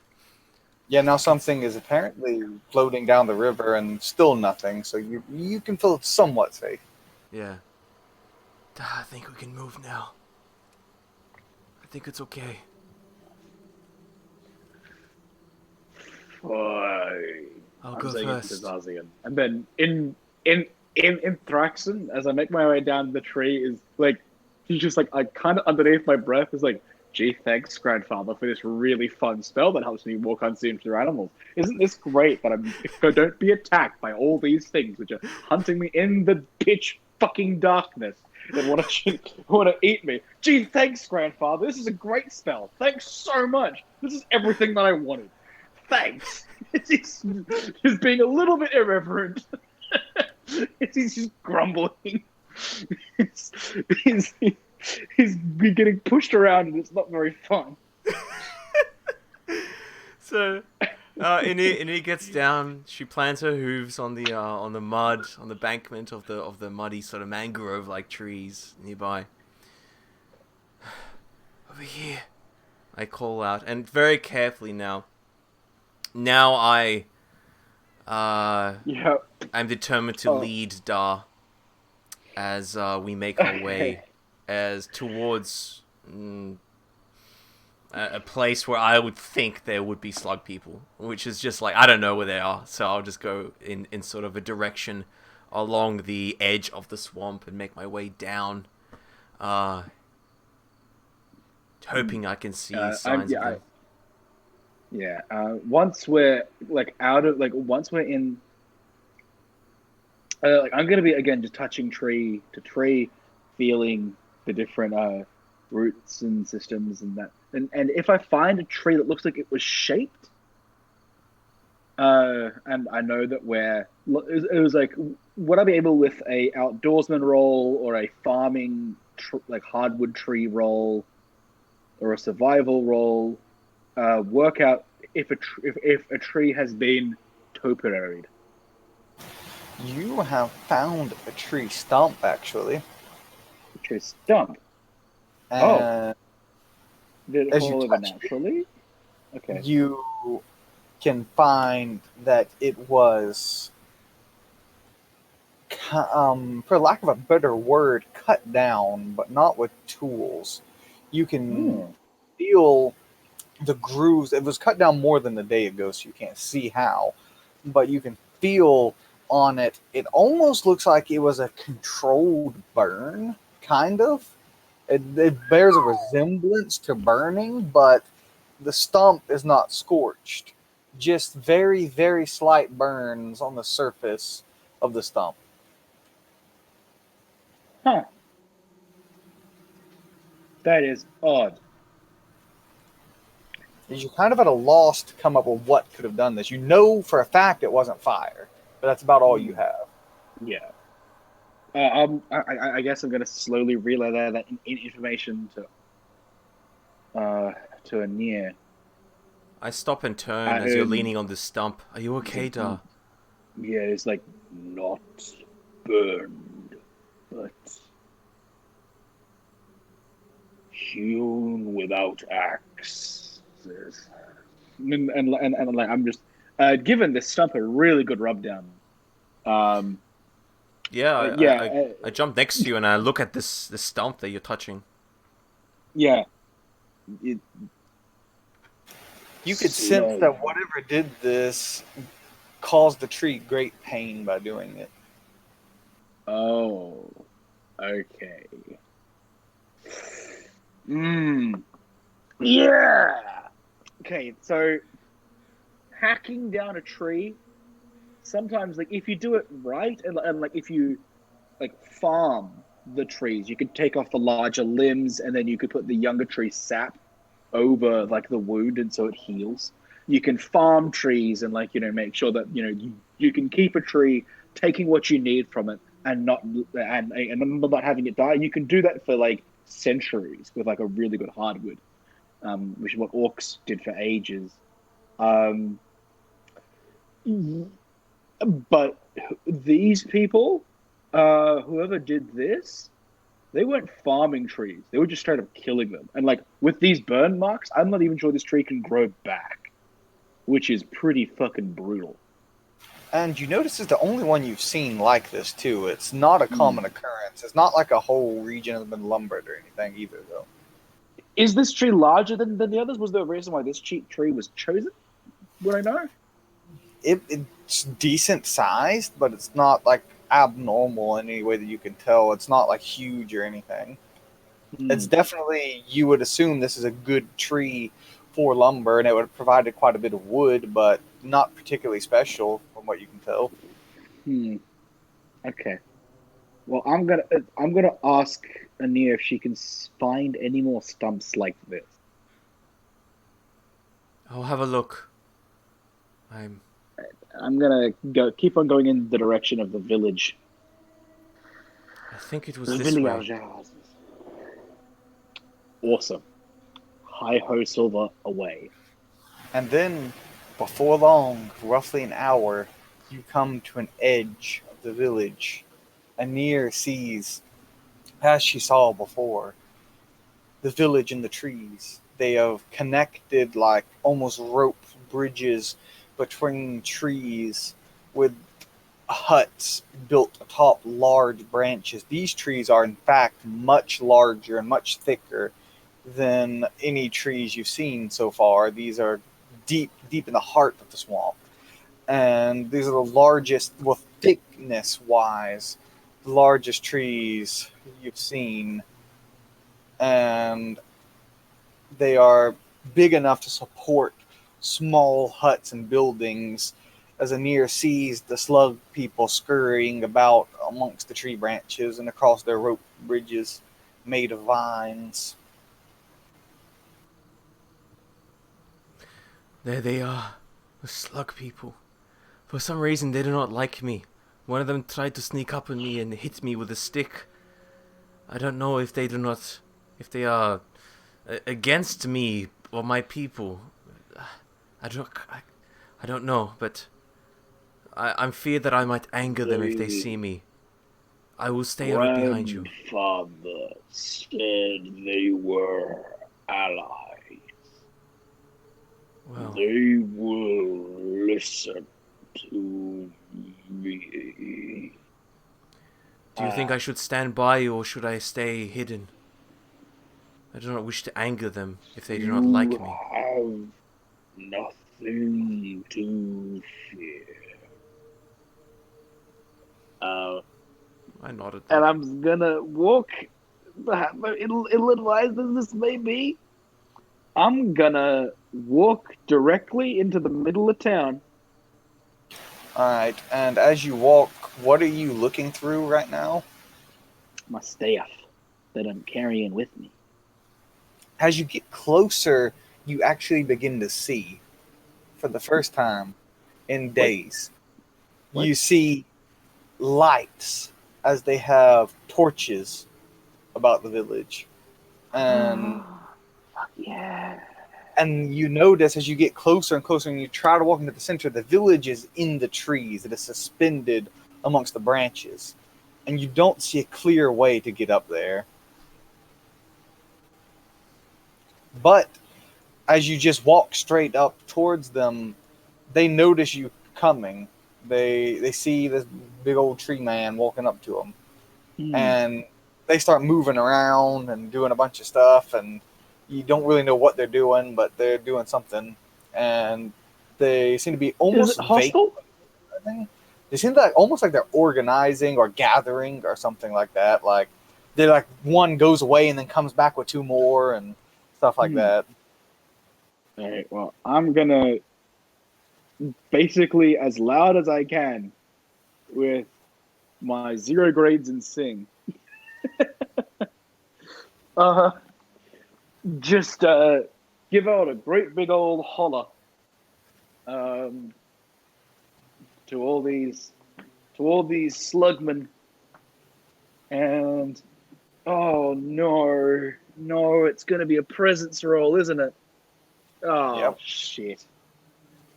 Okay, well, in a long, drawn out, really fucking slow voice, I'm gonna try to diplomacy these people. And even better, I've got no grades in diplomacy. I'm rolling a -7. Okay. Oh, great! I get a -3. So what do you do? So, What do you do? so I'm gonna go into the middle of town and, like a petulant child, just scream, "Here!" Like I made it. I'm here. Is this what you wanted? And a long, drawn out trumpet of just, I've made it, people. And then as you're sitting down there, like in the middle of the ground, like in roughly the middle of this little village, you see they attach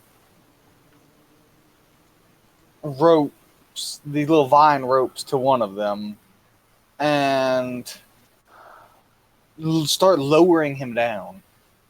Oh, And okay. he dangles down about halfway down. He's maybe like probably about roughly 5 meters in the air, dangling down, and you see he has his long slug-like body with long stalk-like eyes, and he's about 5 feet long and roughly 4 feet tall. He has a long scar that runs across the middle of his body that looks like maybe something bit him, like a bunch of teeth marks. Like, and it encompasses his entire body, like something put his entire body into its mouth and bit down. And he somehow survived it. And he looks down at you and speaks in a broken accent. It's very poor. And he's like not using the proper terms and everything as he speaks, but he says, "Who go there?" Carrying on with my -3 to diplomacy. Me. He squints his little stalks at you. "What you want with us?"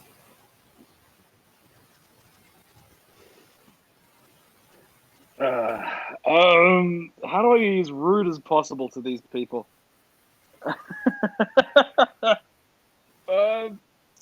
Oh, this is so hard. We came all this way and I'm gonna muck this up.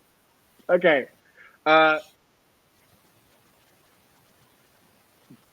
Your tree bending. Teach me now. Dar is having a shitty day. He's gonna take it out on everyone. Prideful outsider think you can learn. Fine. Yeah, Come. bitch. They lower him down a little more. I'm like, do you know who I am?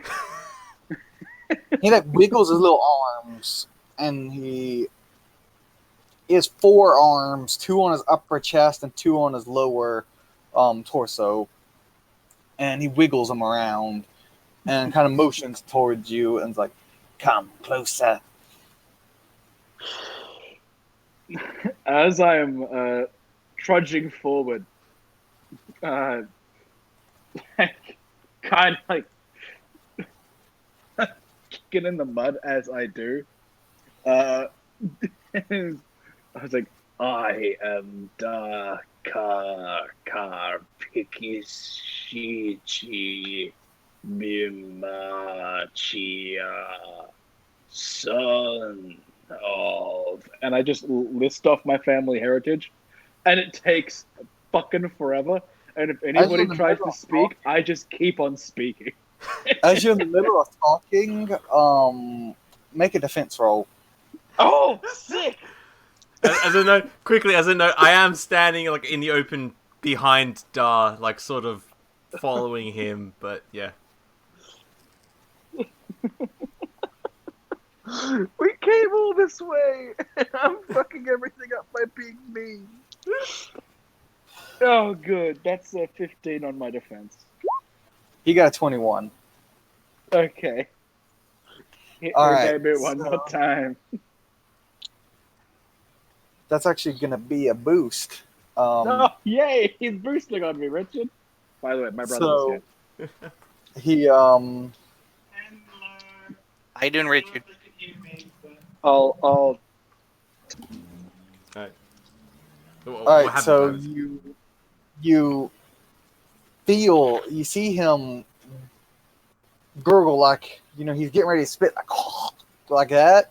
You don't really notice because, you're just sitting there chanting off your family heritage and everything, ignoring him. And because who does he think he is? Right in the face. He's face to face with you, dangling down, with a stream of acid that deals 5 damage to you, penetrating any armor you have, as it just sprays out like almost like mucus, and it burns through your mask and runs down on your chest and your shoulders and eats through your bark and scorches your flesh. As then they quickly pull him back up while you're still reeling from this acid eating away at your skin. Yeah, so Dar is swearing in every language he knows.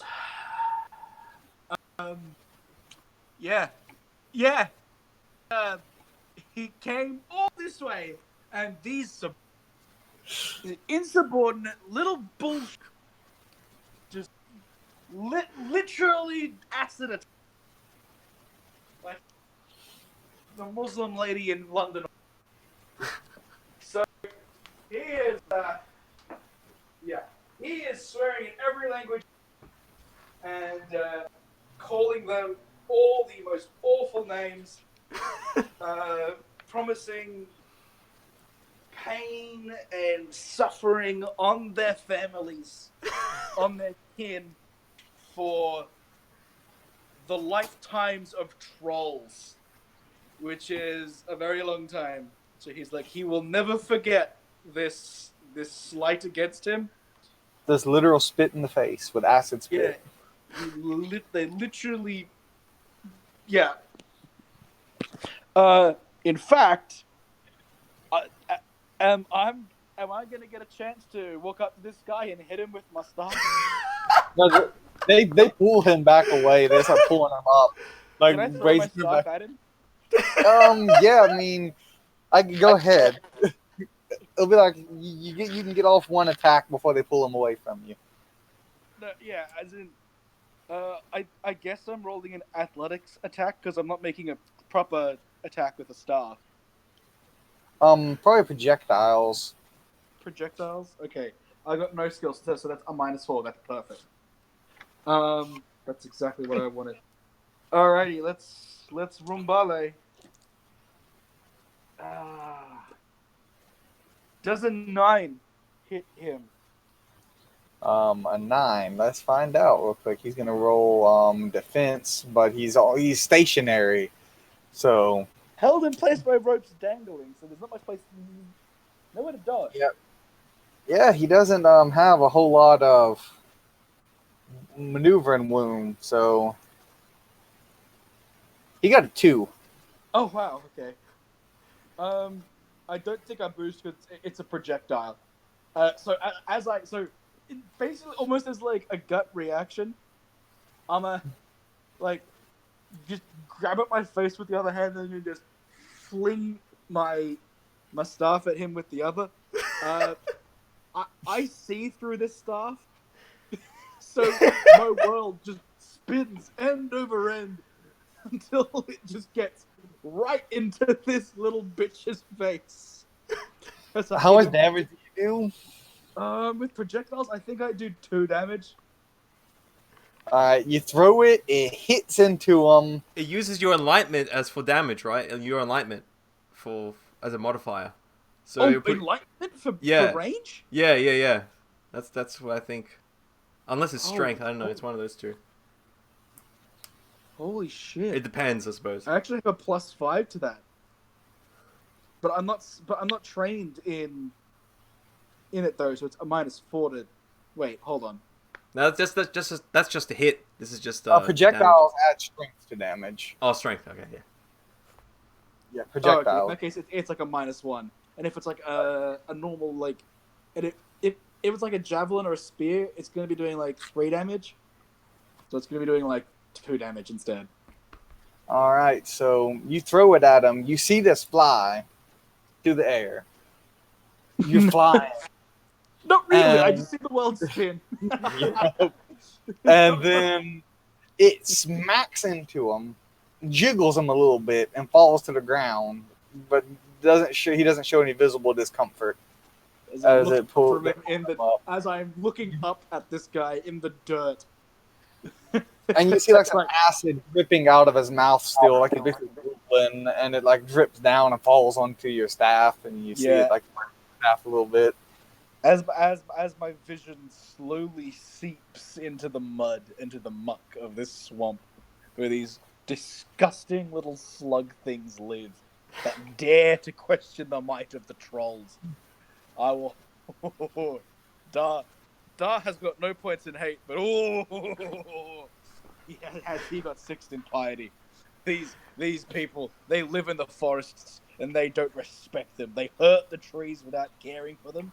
They attack the emissary of Yulnok. How dare they? These insubordinate little shits. What? He wants to burn this place to the ground, but he doesn't want to do that because he might catch himself on fire by accident. What is Anir gonna do seeing this exchange? Yeah, so just in that moment, just as that exchange just happens, Dar will feel himself being pulled back as Anir sees Dar screaming. He got sprayed with something, and now this has all gone wrong. So she's in the middle of a camp full of these slug people, and she just wants to get out of here because there's more of them, and these things are obviously dangerous. And they're all just looking down at all of you, just looking down from the trees. And I say, "Dar, we have to get out of here." And so I start holding it back. You'll hear him scream at you as he gets pulled up into the trees. He's like, "Outsider, prideful fools, you may never own our power."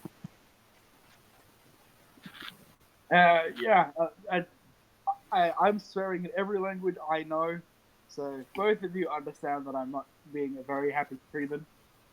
at this point in time. Yeah. Yeah, screw me, I guess. So, Dal, are you like raging, chasing after him, or are you like, I'm trying to, and he's trying to pull you back, with his, I'm cradling my damaged face. yeah. So, as like some of the acid has like pooled in my empty eye sockets. I'm trying to Oh. shake my head to get it out. And there's like bashing at my own face with my Yeah, and your mask is completely gone now. big tree like hands. as I get close and try and like come in, get behind you in the recovery, sort of like a recovery position, just like grab a hold of you, and Heimana maneuver, I think, Heimlich maneuver. Yeah.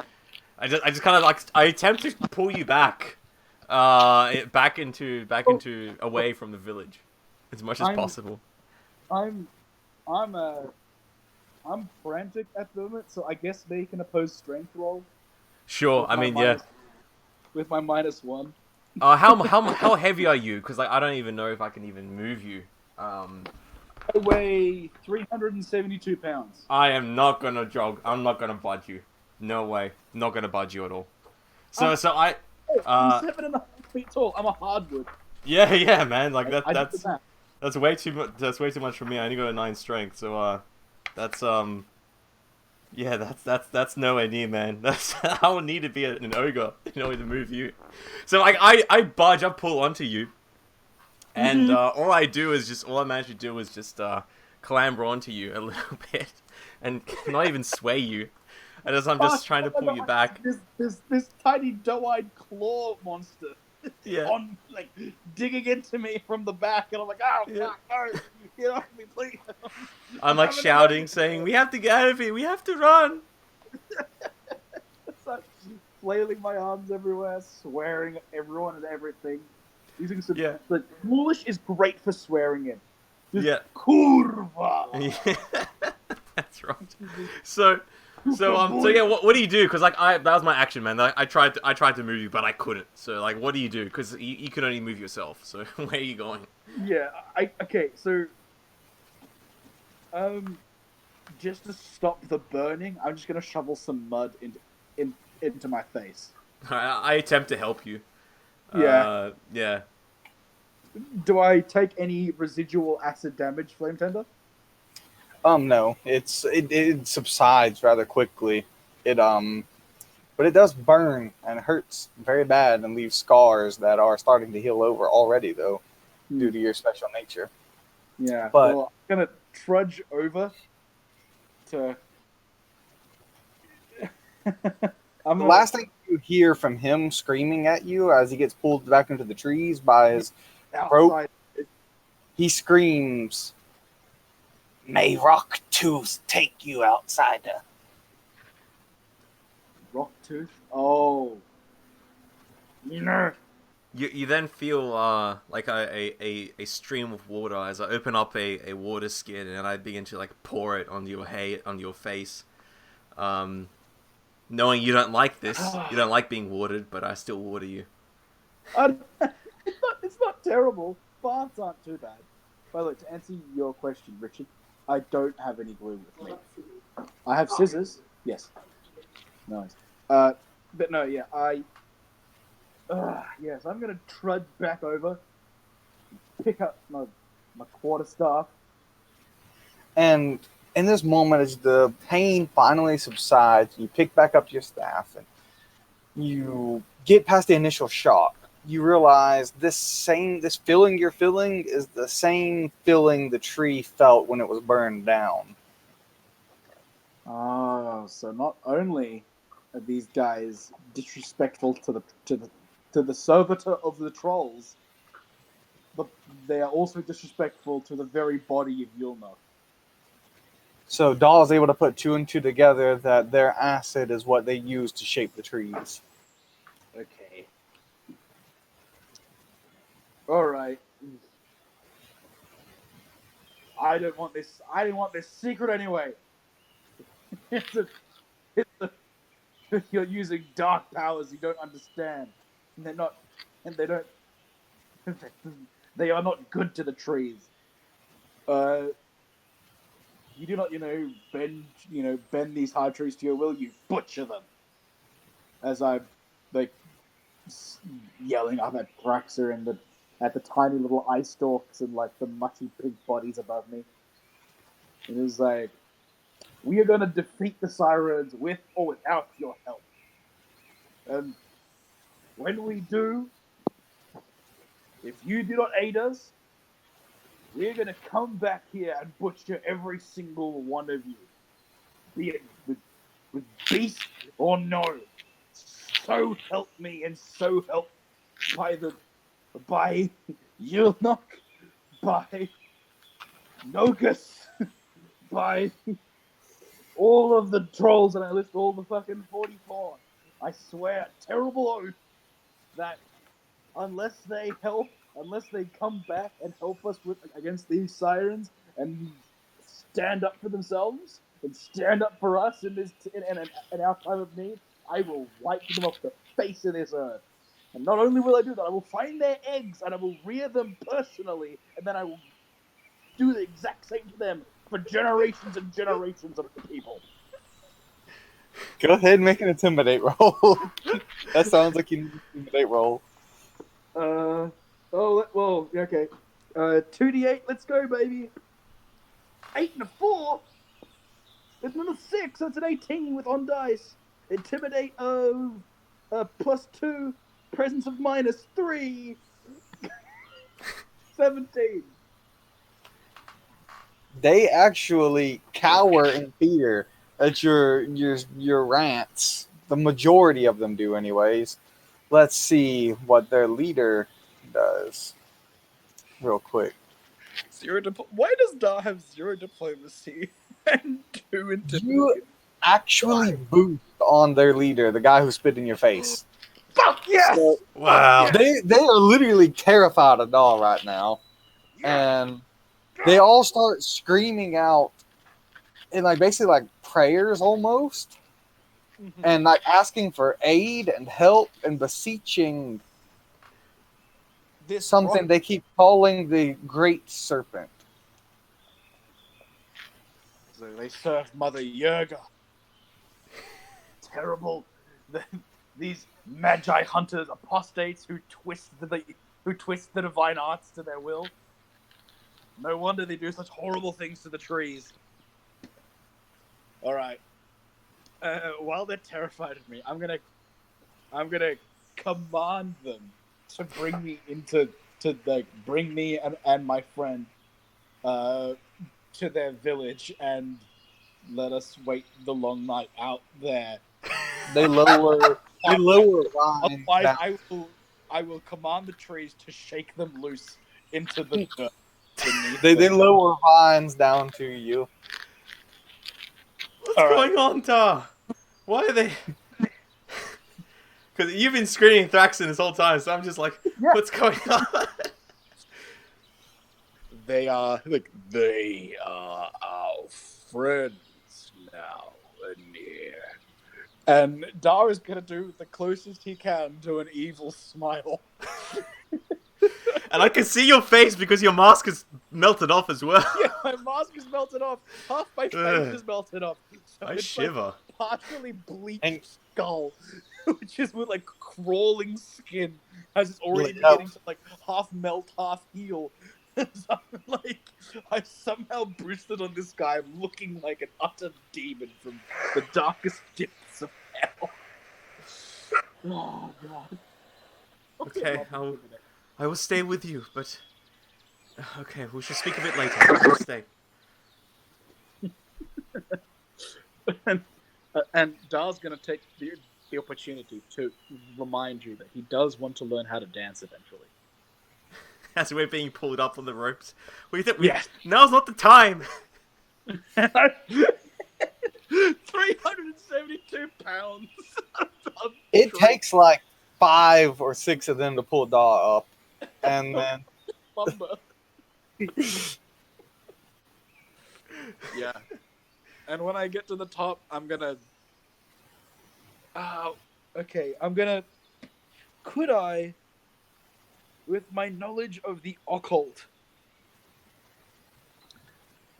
like C-3PO this shit and be and be the golden god of these Ewoks. What are you gonna try to do exactly? All You right, haven't so verified.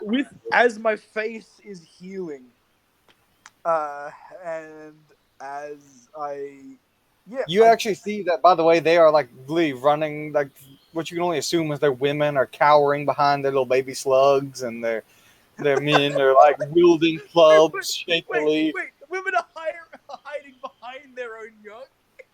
No, I mean they're like hiding back with their baby slugs. Okay, right, okay. Yeah, and the men are like wielding clubs shakily, like kind of like in a defensive perimeter, but you can tell that their clubs are shaking in their hands. And then the guy who's spitting in your face is laid face first. He just looks like a normal, albeit giant slug, laid out in front of you.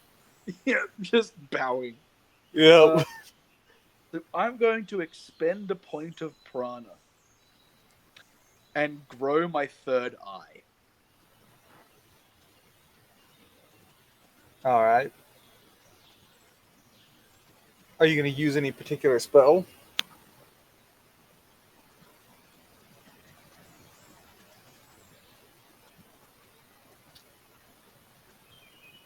Hello? Phil? Phil? If you're talking, we can't hear you.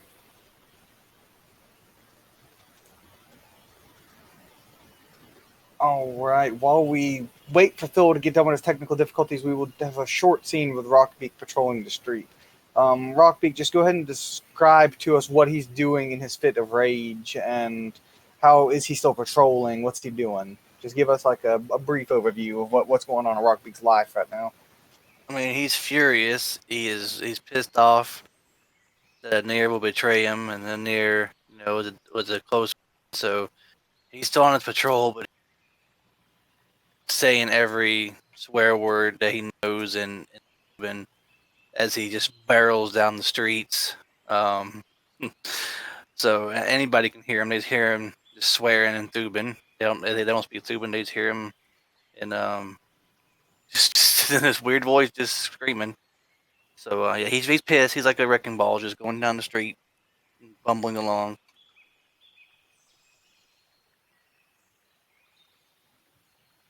And does he, inform anybody or say anything like, oh, I found the culprit or anything along those lines? Or does he just kind of... Nope. He's keep it too to angry. himself? He keeps it all to himself, and he's just pissed at the Nair. And he's just cursing and swearing and angrily walking down the streets patrolling. Does he have anything that he wants to try to get done? Yeah. Okay. So I'm. Hello. Can you hear me? Oh, yeah, we can go back to Phil now. All right. Go ahead, continue. I'm going to, using my knowledge of the occult, attempt to tell the scariest ghost story about my coming to this village that I possibly can. Are you going to tell a true story or a fictitious story? I'm going to be telling the truth, but embellishing it. So, for instance, I am a direct descendant of Yilnok. I am an avenging spirit of the forests who has come to make amends from you for harming the forests. I am the Lorax. I speak for the trees, and the trees say fuck you in particular. All right, make another intimidate roll, but add a +2 to it. Okay, +2 with intimidate. So I'm getting a +1 to this shit. That's another 8! Oh, yay! Yes. So that's a total of an 18 again. He got a 6 that time. No, a 5 that time. I boost on him! Yes!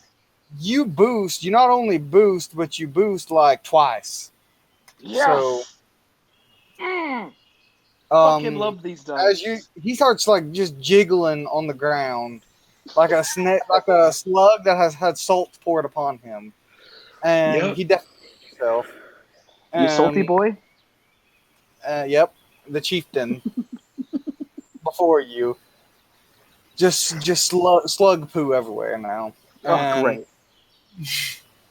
he starts begging your forgiveness. He literally, like his slimy little hands are on your feet as he rubs his eye stalks across your legs, saying, Ugh. "Forgive us, great one. Forgive us."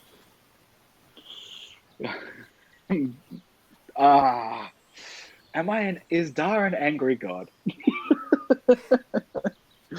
Nah, he's got like he's got zero hate.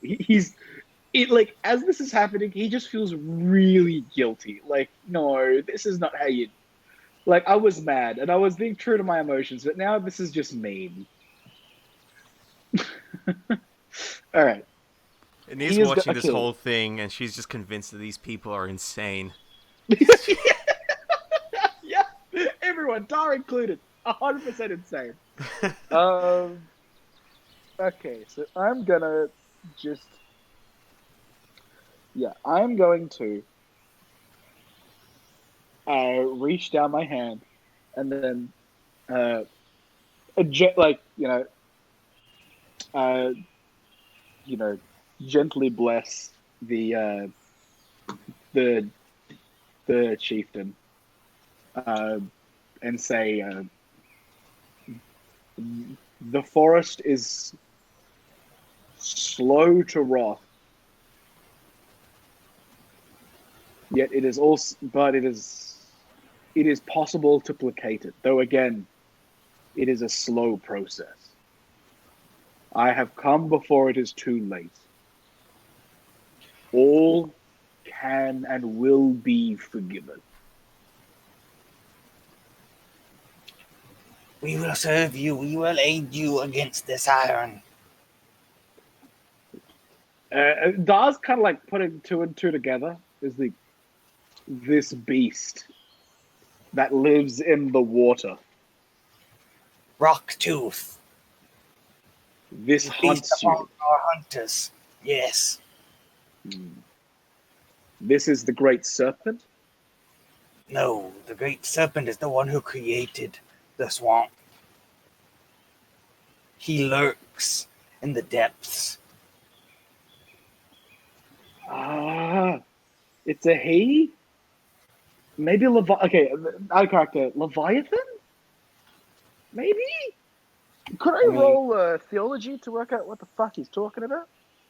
go ahead. That's a critical fail. All right. Why? Why is it always critical fails on theology? Ah, Let's see. What is the most unlikely thing that still has some vague semblance? Uh, snakes are kind of like spiders. Helena. let's just go with. We'll go with Leviathan for now. Yeah, we'll just Sure. go with that. You think it's Leviathan? You said it already. That's what you can Okay. think it. Yeah, it's right that these people should serve it, like, would serve an elder creator. And I even know Than. Hold on, no, I do not know Than. I do not know Than.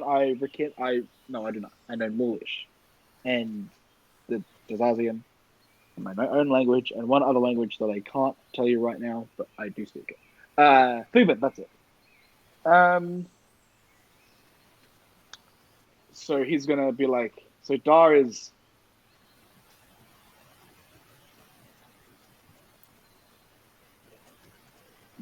If I do not wish for slaves, I Yilnok holds all beings as equals.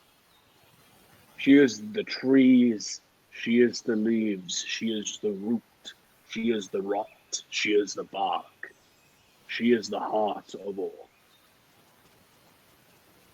As Leviathan's reign, the waters of life are gifted to her, so too does she give life to all who enter in her forest. This rock tooth If he was to be driven from your lands, your force in full number would be mustered against our foes? Yes, and we shall gift you with much ironwood and give much praise to Yilnok. This is pleasing. We shall erect shrines in her honor. I turn to Aeneas and say in Dazazian, which I don't think they speak,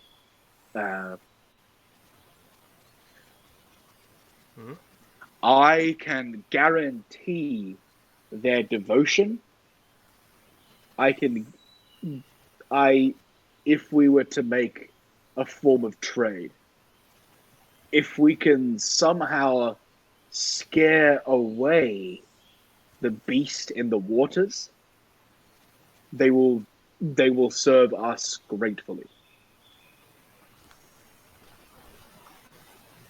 The beast from before. Yes, that makes sense. You I think I managed- saw it before. You managed to make noises which confused it. What are you saying? What? We should hunt it. We should kill it. That thing was huge. I It's the do size not of this wish to tree. kill a being of the forest without. I do not wish to kill it. Even if it were an easy task, it would not be one which was right. Could we fool it, trick it, lead it away? It's not impossible, I think, but I do not know. I do not know this creature so well. I'll need to study it. But not Then impossible. that is what we shall do. But then we shall have. But then these, I just kind of look, kick some of the slime off my foot. These beings shall make us weapons that that shall shatter even the teeth of the screaming sharks. Really? They will help us if we get rid of this beast. And their spit is quite potent. It's kind of like, Yeah. just kind of like, it still really hurts.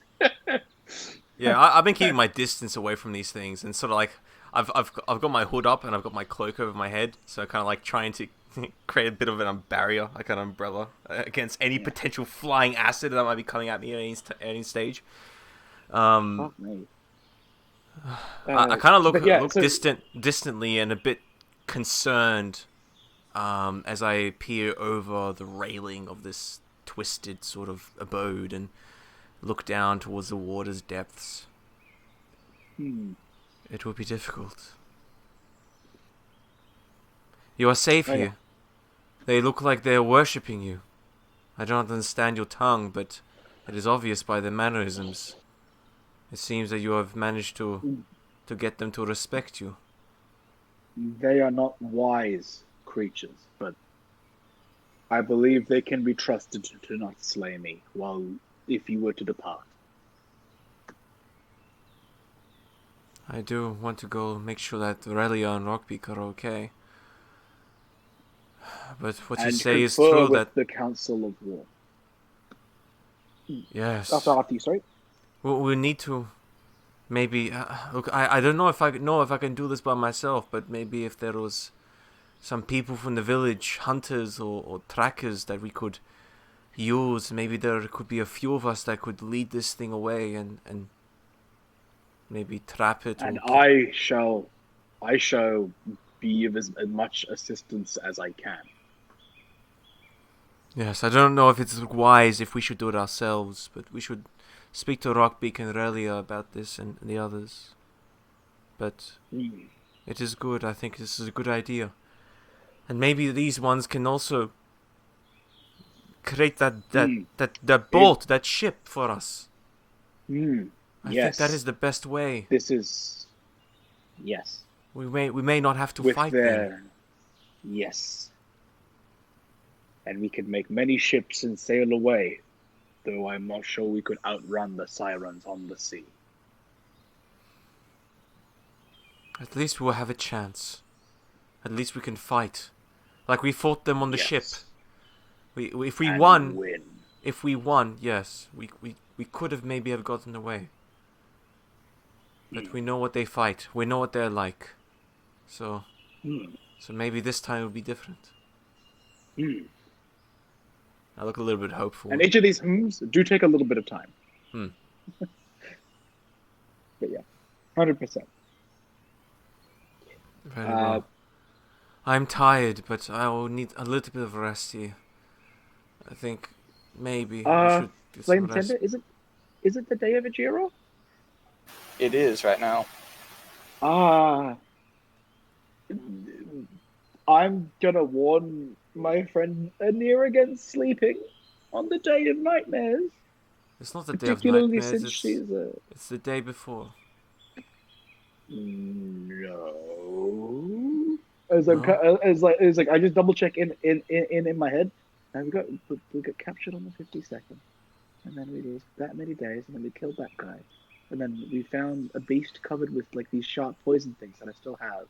I then look up towards the moons, and as he's putting it together, and I'm also starting to put together. Wait, I might have miscalculated myself. I'm like, oh no, we've slipped into a Judas day. Yeah. And I'm like, maybe I up is like, whatever happens, I will stand guard. As like, you kind of see some like regretfulness in that statement, and you realize that this guy's got -2 to rolls and still somehow managed to boost twice on all his enemies. Yeah, boy. So I do like I haven't slept for 24 hours, so I need to sleep. Yeah. So right. I will settle down somewhere, and I haven't eaten for like 2 days, so this is gonna start getting pretty rough anyway. Yeah. But I will attempt to trance. Yep. And while my friend sleeps, I'm gonna stay in guard. Probably taking an additional -1. And with that, we will go and to soliloquies as we wrap this evening session up. We can start with you, Grant. All right, Rockbeak is angrily barreling down the streets, swearing in Thuban, and all he can think of is, how can she betray me like that? How can she go and attack Relia like that? They were best friends. We were all friends. I can't believe it. I can't believe it's true. I'm gonna have to just tear her innards out myself and eat them. I wish that ghost thing had come talk to me sooner. I could have stopped him. I could have stopped it. But don't worry. I'll set things right. I'll avenge Relia. I'll make sure Nier won't hurt nobody ever again. Yeah. That's what I'll do. I'll just tear innards out and eat them. And that's what the ghost wants me to do. That's what I'll do. I can't believe she would do that to Relia. I can't believe it. As he just wanders down the streets, mumbling and cursing to himself in Thuban, kind of like a crazed old turtle man. It just wanders off into the night, into the long night. The light fades from him as he goes into the darkness of the side alley and just begins muttering to himself, planning his vengeance, planning his retribution upon Anir, who he once thought was a friend. He will just go off into his own thoughts of retribution as the long night continues. And with that, we will move on to Daw, speaking tree. See his soliloquy. Dar, as his face is still like burning, and he is still and like he is exhausted. The only thing keeping him awake is just like the pain that's in his face. And yeah, he's yeah,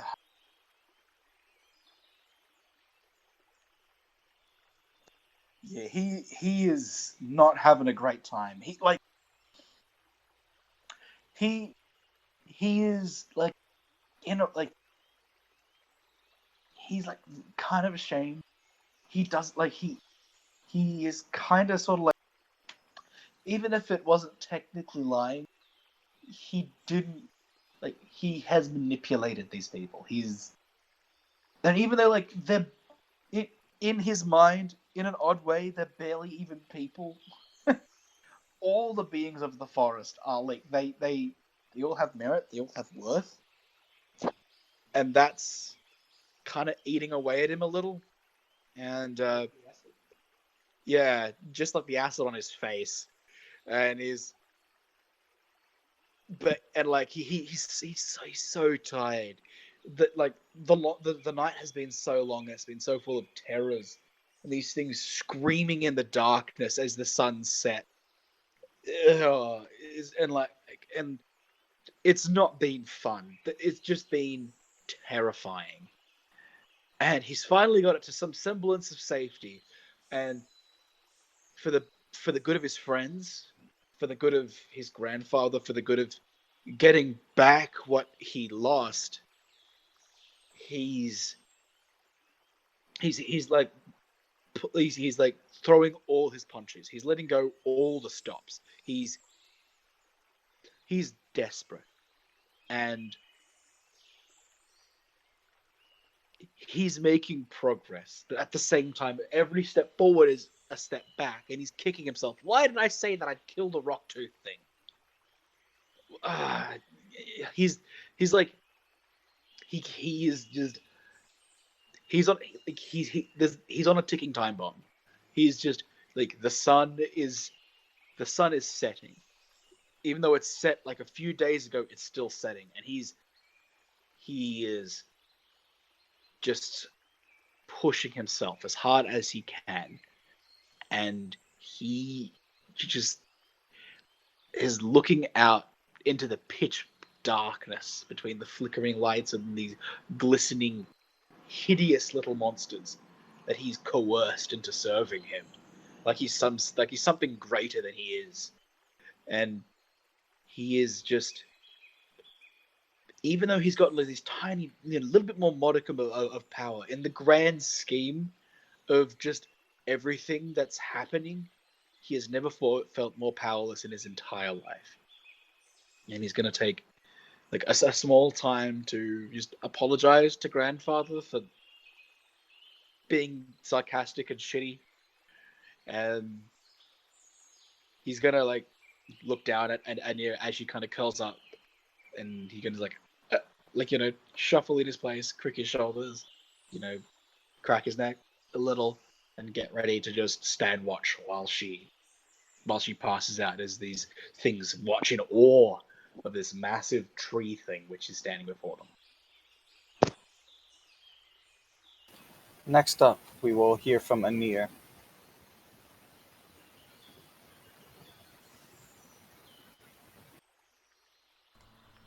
As Anir is there slumbering, her eyes are open in her trance as she drifts away, seeing Dar, the speaking tree, stand there mightily, a companion, a stalwart, watch over her in this strange alien village.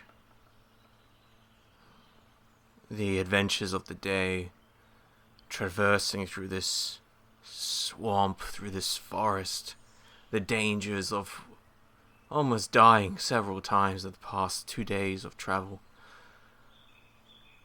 She's hungry. She's tired. She's filled with fear and anxiety over the beast that she saw, a huge winged thing with its wings of skulls, torn down by those bat-like monstrosities. And then that thing in the water, that huge dragon, narrowly escaping. She's hungry, and her thoughts linger back towards the village and its people. The people she cares about.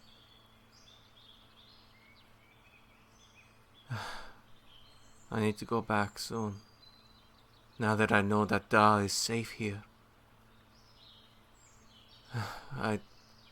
These slug creatures are crazy. They are so strange, yet the abilities to bend the wood, maybe, just maybe, despite the foulness of them, maybe they can help us escape, and whatever we can do in order to stop this fight against the sirens and to escape somehow, anything will be better than the fight. That many will die, and it will not go well. I don't think it will go well. Maybe Kel will come back. Maybe. But we cannot wait for such a thing. We cannot do nothing and just wait and hope that he comes. We have to do something. And so here we are. Here in this forest, in these swamps. You have to do something. You can't just do nothing. That's what Rockbeak said. You can't be useless. You can't just lay down and die. You have to fight. I have to fight. I have to do things which I don't even want to do in order to survive. There is no food here. And there will never be food. There is food back in the village. I just have to wait until tomorrow. Even though it is the day of darkness, I have to wait until tomorrow. It's not the first time I had to travel through the long night. Every day in that forest of fear of my home was the long night. It made no real difference in the end.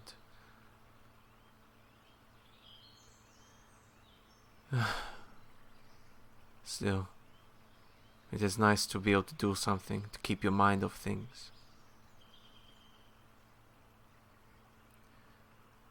To try and move forward, even if it is a darker road. Even if you did some things you regret. I did what I had to, and I will do what I have to. For the sake of my pack. Relia.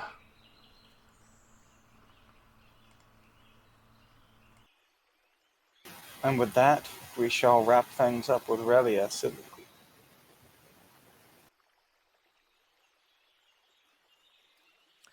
Says, Relia has taught these things about her new fate.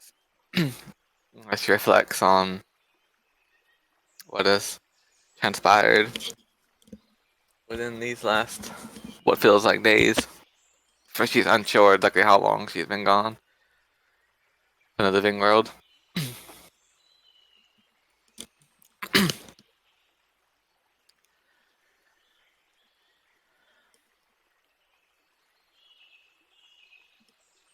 These days have shown me more again, more revelations. And this time, I finally know the end of Vison. It wasn't what I had hoped for, what I had believed. That he was safely taken in by his mole. Instead, he was destroyed. Never to know happiness or anything, to feel anything again.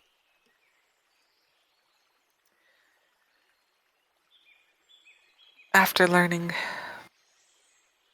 what I did within this past, days or however long it's been, I'd realized that when the blood of that creature fell upon me, it was a baptism.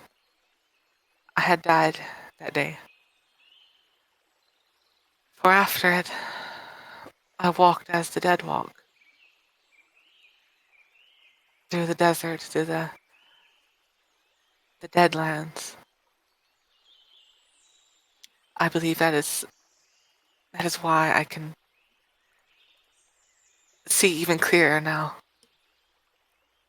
So in this state, this strange state of rebirth, of half-life, I realized that so much in my life I had complained about. I'd weeped about how people didn't notice me, how they would look past me, never giving me any credit or anything, any attention.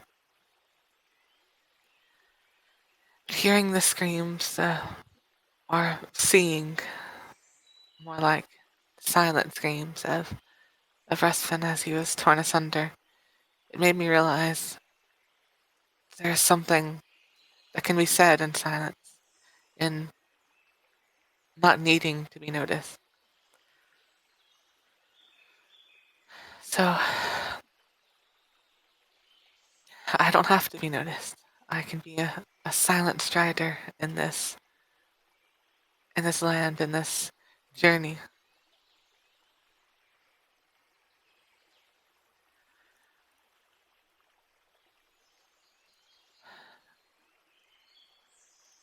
I'll do everything on the side, just beyond the view of the others. In the land where not many other, only the chosen few can see. As I unravel my purpose further, I realize more about myself, of my weaknesses, of my strengths. Through all the hardship that I have overcome, I had realized that my greatest weakness was also something that I held very dear.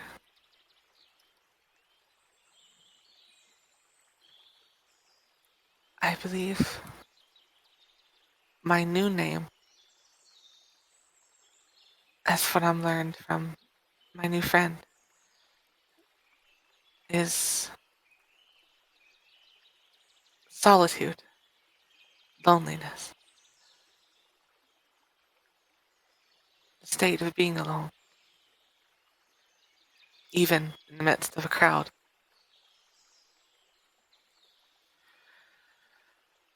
So that is who I am now.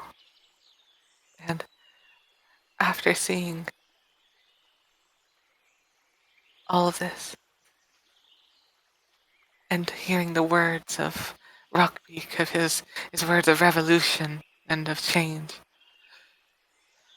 and some of Anir's hope, I have conjured something in my mind, this act of my own personal revolution in my heart. By the giving of my soul, by the staying true to my words, by having this conviction to continue down this path.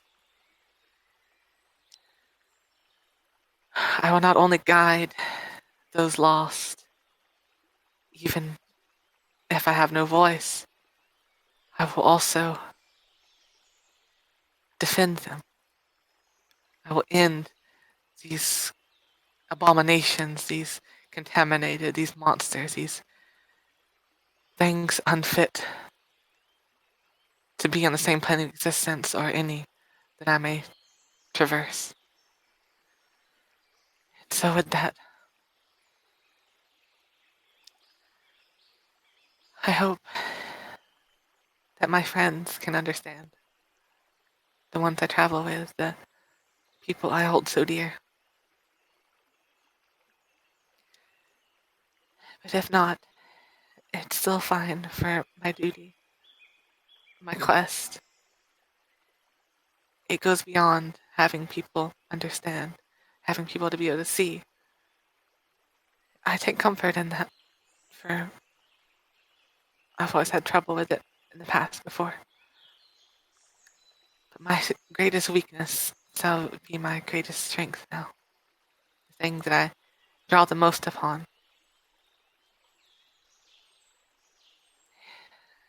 It is amazing how much that I was missing, how much I thought I knew. This new world, literally, is opening right in front of my eyes and beyond.